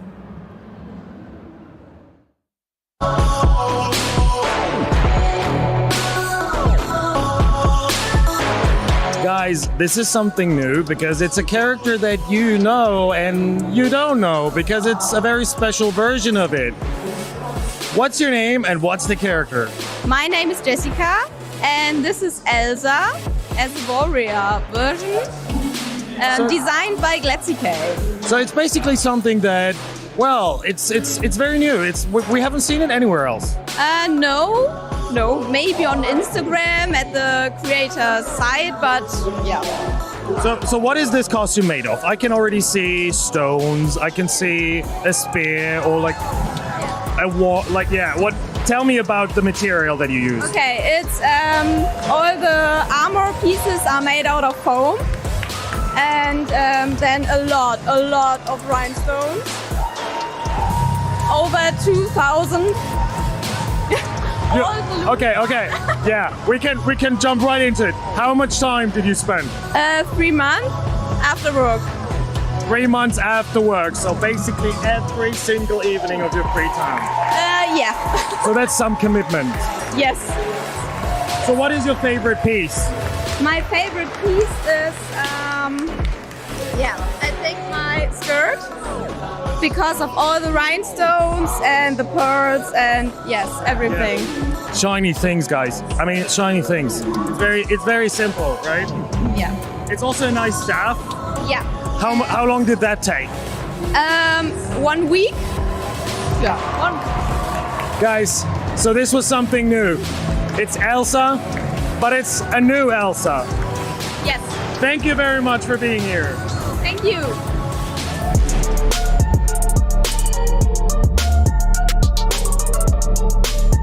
Okay, guys, it's getting better and better. We're here with Danny. And Danny, my first question, of course, is what's your character's name? My character is named Hirschine, the Dedrick Prince of the Hunt. Oof. I mean, this whole costume looks amazing. And I see so many different parts. I see leather. What is it made of exactly? Yes, you said many leather, then furs, deer and doe. Then some warbler, the mask is made of warbler, all the buckles are made of steel and brass, and some pewter parts, mostly. And it is really, it blows me away, and I gotta ask you, how much time did you spend making it? 5 months with about 300 working hours. 300 working hours. Did I get that right? Yeah. That's just crazy. Why this character? What do you love about this character the most? Actually, the character is part of a group cosplay with the other Dedrick Princes we made for the ESO Tavern this year. And, well, it came to be because, okay, I want to make Hirschine. That's basically it. Everyone picked one and I took this one. Yeah, very simple reason. Sometimes it's as simple as that. And now I gotta ask you, what's your favorite part of this costume? Definitely the belt. The belt. Let's have a look at the belt. Yes. There's a tooling for this, and it's over I think 120 Dedrick characters. A lot of really time-intensive tooling with all the decorations, and it was quite the hassle to make this thing. I can imagine. But also, the nails look great. Thank you. Very shiny. It's my first time working with electronics too. Yeah, looks great. Thank you very much, Danny. You're welcome.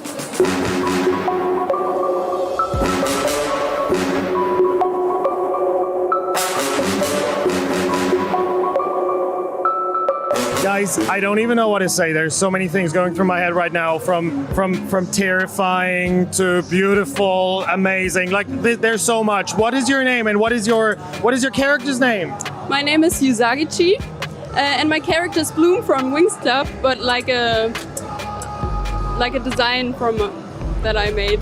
And what is it made of? I see so many things at the same time. I see all these crystals, I see these pearls, I see everything. What is it made of? Mostly foam and warbler, but also like other materials that And I'm almost afraid to ask, but how long did it take you to finalize everything? I did it over a year, so I can't really tell how long it took in general, but yeah, a few months maybe. But you got ready for this contest for a whole year to get this costume right. Yeah, sorta. That's just amazing. And what is your favorite part about the costume? I think the eggs. I did it the last, but I think it turned out pretty nice. Yeah, how much time did you spend on the X alone? Actually, not that long. The X was pretty quick, but I think maybe a few weeks to a month, kind of. I mean, I don't even know what to say. It's so impressive, guys. You have to be here to actually believe it. Thank you much for being here. Good luck with the contest. Back to you. Thank you. Bye.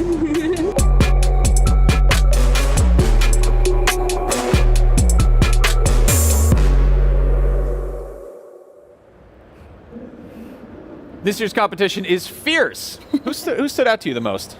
Which one of those was the Winx Club. I mean, the Winx Club character, the very last person that we saw, just because I was like, I think that's one of the characters from the show and the comic books that I used to read as a kid, and she made it her own design, and I loved that. Also, the horns, there's so many layers, just the amount of detailed etchings on her armor, and the fact that she just personally designed this, and her axe had little heart cutouts. I really loved all of the details she put into it, and you see her personality in it as well. No, it's really fun to see people kind of put their own spin on things, and it's like you're not going to look exactly like the thing when it's like a stylized cartoon or whatever. But it's kind of, I like this sort of battle hardened remix, and the same thing with the warrior Elsa, which is really fun. Yeah. What about you? What stood out to you? I mean, this one is pretty mind-boggling there. I think the Daedric Hunter, the god, he had we were talking about this, each finger, the claws, the bear claws you can move, which was kind of crazy, and that's also from Elder Scrolls too. And he's part of that group, the woman who cosplayed earlier, the little octopus thingy. That's so fun. Yeah. Yeah, I love that the Daedric Princess. I feel like that one it's really good. And we just saw the Leshen though, which also has antlers, and I was like, so blown away by that. This is still really good. But the mask, look at that. How did you make the mask look like an actual skull? Yeah, I wonder what's the policy on using actual bones? This material wobbler, you can do everything with this material. It's crazy stuff. That's the one where you just need a little bit of heat, right? You take a heat gun. You make it heat, and then you can do everything there. Do you have any Warbler on your costume? Maybe I have inside my. Oh, okay. This inside here, for the stabilization. Okay. Okay. Now here, we got some of the performance here, and I think this is where it really comes together. Because when you've got someone just like standing there doing an interview. It doesn't quite emphasize like the character's style, but here he's just doing like full, Daedric hunt mode, which is very cool. The eyes are very cool because there's the mesh, and you can see the light coming through it. What I love is like, you see this, cosplay always looks cool at a convention, but then you see like the photos that people go and take in the woods. Yeah. It's just the best. It's like, incredible photography. Yeah, his Instagram was full of that. Yeah. We've got even more cosplay in a second, but first, here is Back to the Dawn.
Behind every game, movie and TV show you love is a wild, crazy and sometimes unbelievable story. No one is just black and white. From revealing the secrets behind your favourite franchises to solving a legendary video game mystery, I'm coming for you. IGN Inside Stories gives you a peek behind the curtain. If people come to the game now and see what's going on there, I think they'll be surprised.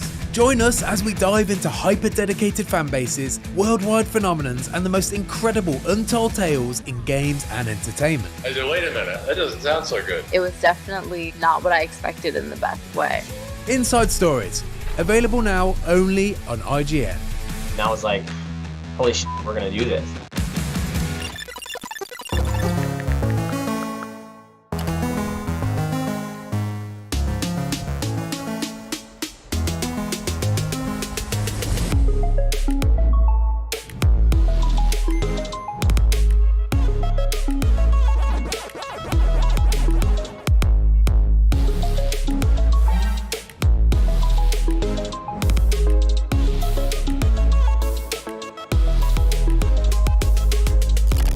IGN Playlist is the best way to track your game collection. Now you can even import your entire Steam library to Playlist, making it easier than ever to review games, show off your collection of the world, and finally chip away at that massive backlog you keep meaning to get to. IGN Playlist, check it out.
You just watched the trailer for Bow Path of the Teal Lotus, but now we are back in full cosplay mode. We're moments away from revealing the cosplay contest winners. So, what do you guys think it takes to be a winner in the cosplay contest that already features tons of amazing content? Probably like a really, really good costume, you know? Right, it's got to yeah. be pretty impressive. I mean, it's wild because there are so many different components to it. There's so many different aspects. You know, there's sewing, there's crafting, there's building, there's painting, there's performance, there's apparently roller skating and like wiring circuitry. There's just a lot to you know take together. Engineering. Yeah, no big deal. And then of course you have to bring it here and not break it. Last year I did a little bit of the cosplay contest. I didn't compete, but just to bring my one staff over, it was $1,000 to ship it. It's so much money. Yeah, well, it was from America to Germany, so it kind of makes sense. But these people, this cosplay is an expensive hobby. Yeah, that's it. Very expensive. Yeah. It's very expensive. Now, let's take a look at the winners of the Best Dressed, Best Built, Fan Favorite, and third and second best costumes of the cosplay contest, powered by Mini, and let's find out if any of them activate your automatnophobia, which is a fear of automatons, wax figures, humanoid robots, and animatronics. Let's see how terrified you get. Take a look. And there's a very simple reason for that, because you won! Yes, and at first I didn't even notice. Like, they called me on stage and I was like, huh, what's going on? And then they shouted several times, and that's when I noticed, oh, I won something. Guys, I'm speechless, because it's the second time I'm right, because I was almost 100% convinced that this cosplay would march right through the prize. And Mark, you told me you're still surprised that you won this. Yeah, I think I'll believe it tomorrow morning when I see the guitar or all the other stuff, and Okay, I did. I really did. How does it feel for you to do to build your first costume and then win instantly? What does it mean to you? I'm surprised. To be honest, I don't know what to say, so I will not. What does this award mean to you? I mean, I'm having trouble finding words, to be honest with you. This was my first Gamescom. It was my first international trip. I'm from America, and it's just incredible. I'm speechless. How did it feel to get up on stage and do your thing? It felt surprising, to be honest, because I didn't plan to get on stage or to get a prize at least. I mean, I just wanted to enjoy the show and give the crowd, the audience, something to really enjoy, yes. Well, this was the first time that you took place in a competition like that or a cosplay event at all. So first of all, congratulations. And you were such a fan favorite. So like I heard, you heard the music and the fans just went wild and it looks like really, really good. So congratulations on that. Okay, so first time that you took place in a competition and you immediately won a prize. So that is something to be very proud of. And obviously his head is still spinning inside the helmet here because he didn't expect it at all. So now he's tasted victory. Now he wants to know. Now he's going to be here for every competition, but with different characters, and I can't wait to meet you again. So now that you won an award for Best Dress in Cosplay at Gamescom 2023, what does cosplay mean to you? Oh, that's difficult because it includes so many different things. I love crafting, first of all. And there are so many different techniques you can learn. You can constantly learn and improve yourself if you want to. You meet amazing people, incredibly creative people from all over the world. The cosplay community is where, the people gather that tend to be a little bit odd in a good sense. So I get to know the most interesting people. I get the excitement of competition. I can craft as much as I want and learn all the different things. And I can portray characters that are really close to my heart. For me, it's kind of a hobby with a small personal meaning. I enjoy it. I enjoy the activity that you have to do, the repetitive stuff that some people don't like. I think it's a bit like meditation. You do the stuff, you have your plans. To be honest, no, I don't expect prizes because each time I'm entering a competition, I'm just doing it for the show, to do a performance on stage and to show the people what I can do with my cosplay and also to make people enjoy the show. That's really what drives me to get on stage and do a performance. So I would say that winning is a bonus to me, and it's a real pleasure and real bonus because it's telling me that even the judges have enjoyed the show, and that's one of the biggest prizes for me. Let's just imagine one thing. You're meeting your younger self, let's say elementary school, and everyone told, probably just like me, everyone was like, yeah, stay on the ground, don't go too much into fantasy, it will not help you in life, yeah? And now you want a cosplay competition, which is all about passion, which is about fantasy, it's about imagining being someone else, being powerful in this case. What would you tell your younger self? Say stick to what you love, or would it be something else? Basically, it would be don't let yourself get discouraged, just do it. Just go on, ignore them. It's gonna be okay. There's a lot of tough days, there's a lot of tough circumstances, but this too shall pass, and sometimes it's hard when you're in the middle of it, but having the perseverance and the self-discipline to carry yourself through, it pays off. Probably just do what I did the first time, it's now that I'm older. Because there's really nothing I regret. I got into cosplay, I enjoyed it ever since I started, so there's really nothing I would change. I just want to say how much of an honor it was to share the stage with so many other talented artists. There's so many talented people, not just here in Germany, but all over the world, and it's an honor to share the stage with them and to be a part of this cosplay community. Thank you. Wow, those are amazing. Yeah. Those were amazing to see. And no animatronics. No robots, nothing to be scared of. Thank you. That was wild. The one that I think especially was fascinating to me is the guy with the big spiky helmet is from Blasphemous? Yeah, from Blasphemous. So the thing about that, did you see how detailed that was? That's from a pixel art game. Yeah. There's the reference material for that is it's not big, you know, there's not that much stuff to work with. And so there's a lot of blanks to be filling in there. And in spite of that, like, it's so textured, like there's so much intricate detail. It's mind blowing. The barnacles really get me. He even got like the dry parts, the white on it, perfect. It looks like he's been submerged in water for a really long time. Yeah. So what made his costume, his cosplay stand out to you in giving him prizes? For me, this cosplay is very, very amazing because I think he spent so much time. Because the details and small details everywhere on the costume. Yeah.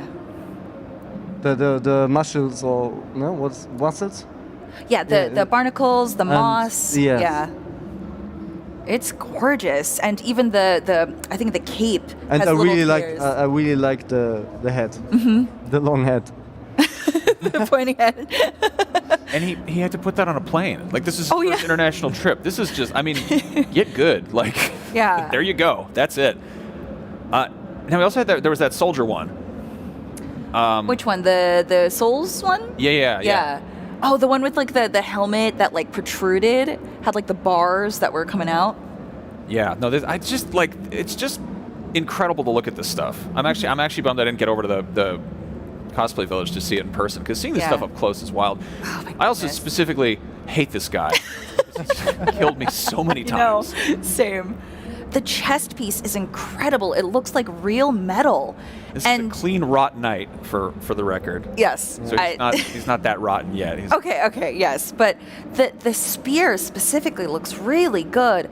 And of course, not all metal weapons are made perfectly either. So you can see some, like in that spherical part on his spear, it looks like metal because it's not perfect, and I love that. Yeah, that's wobbler. You can do everything with this material.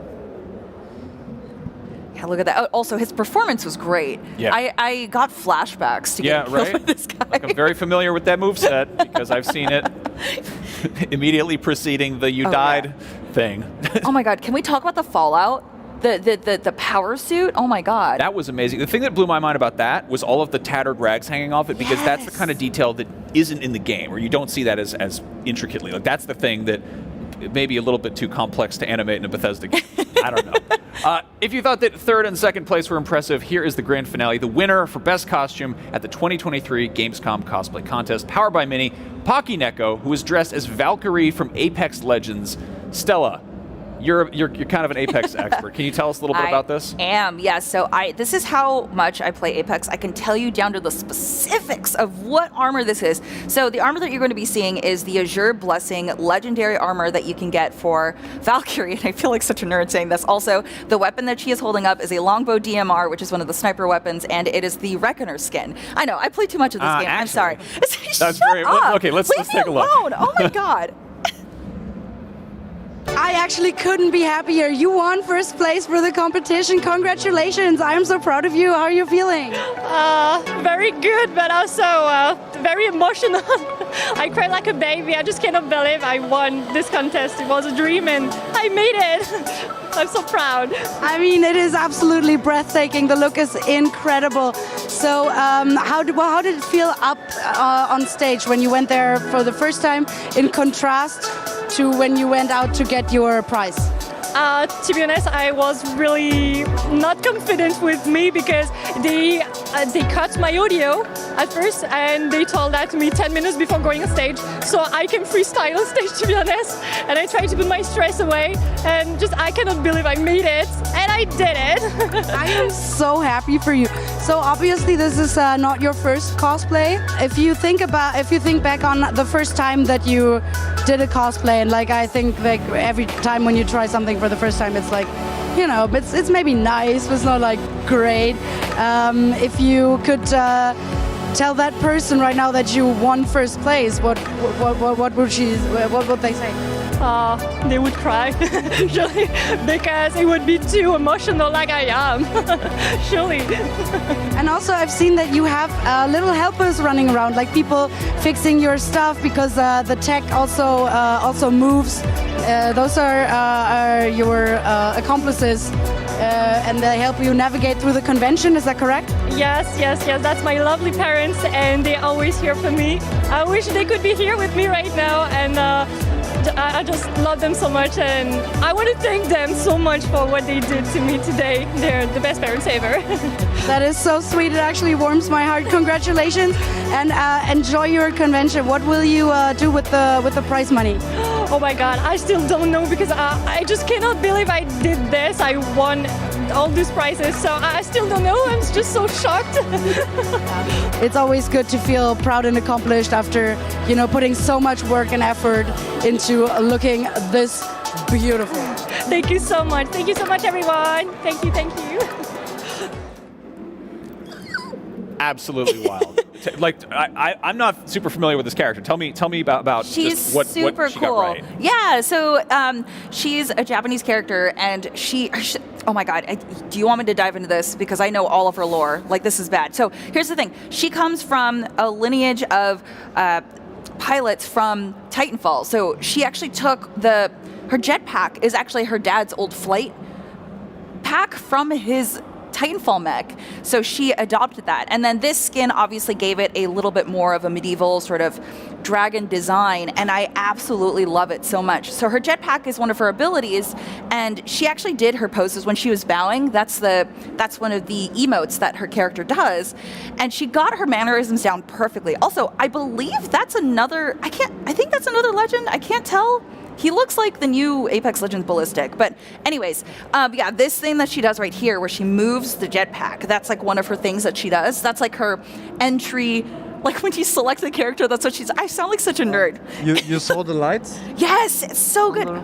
Yeah, the lights on the jetpack and even in her gun, that's my favorite longbow skin, and it's beautiful. What?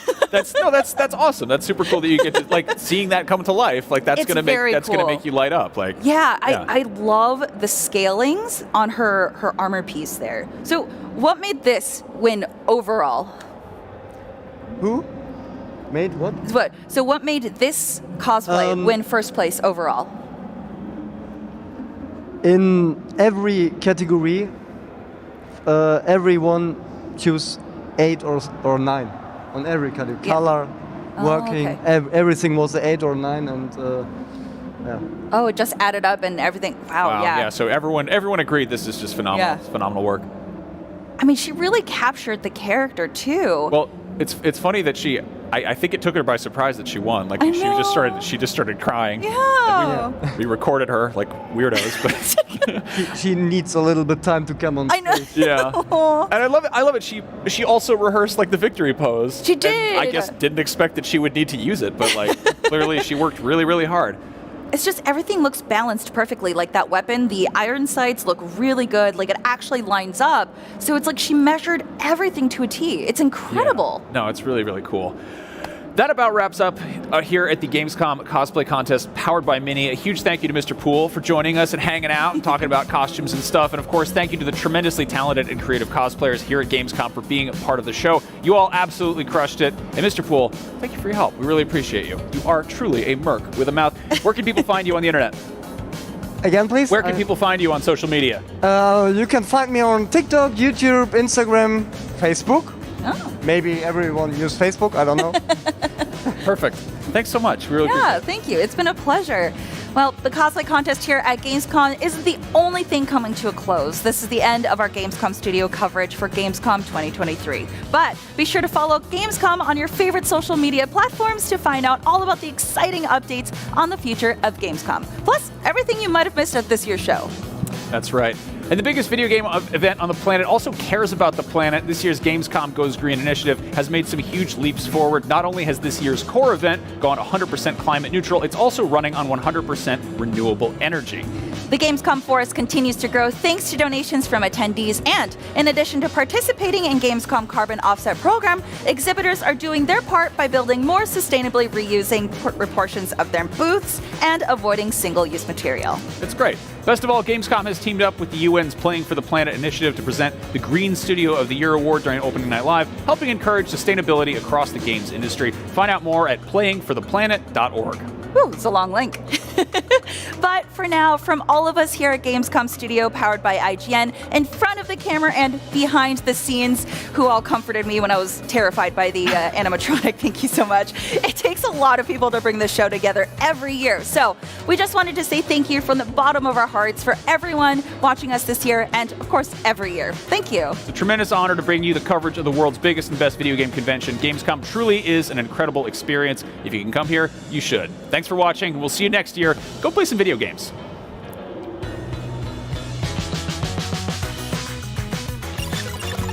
Hey, you! Yes, you! Do you have fun? Fear of missing Gamescom? Relax. Gamescom is everywhere you want.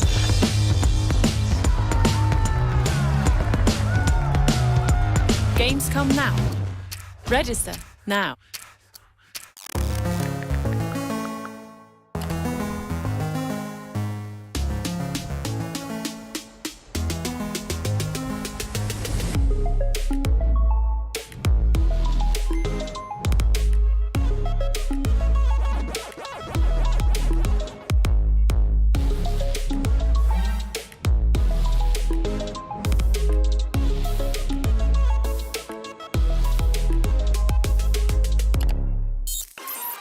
Tune into IGN 1 on your smart TVs for the latest news on your favorite releases, gameplay exclusives, and all the entertainment you can handle. Cinefix on IGN 1, your friendly Friday night home for film fanaticism. You're watching The Weekly Fix, ready to fill you in on anything you may have missed in the world of gaming and entertainment. Welcome to Should I Play This? This is what to watch here on IGN 1. Find it all in one place for free on IGN 1. They turned into a network. Who knew? The Cinefix Top 100. A list so secretive even we don't know what movies are on it or where they rank. What do you mean you don't know? Each episode will reveal one of the movies. Did I rush it? Felt like I rushed. That was good. I liked it. Talk about why it belongs and finally find out where it ranks. Are you not entertained? Are any of the movies we've shown here even on the list? I have no idea, and it drives me crazy. Join us as we find out on the Cinefix Top 100, Mondays starting July 3rd. Why so serious?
you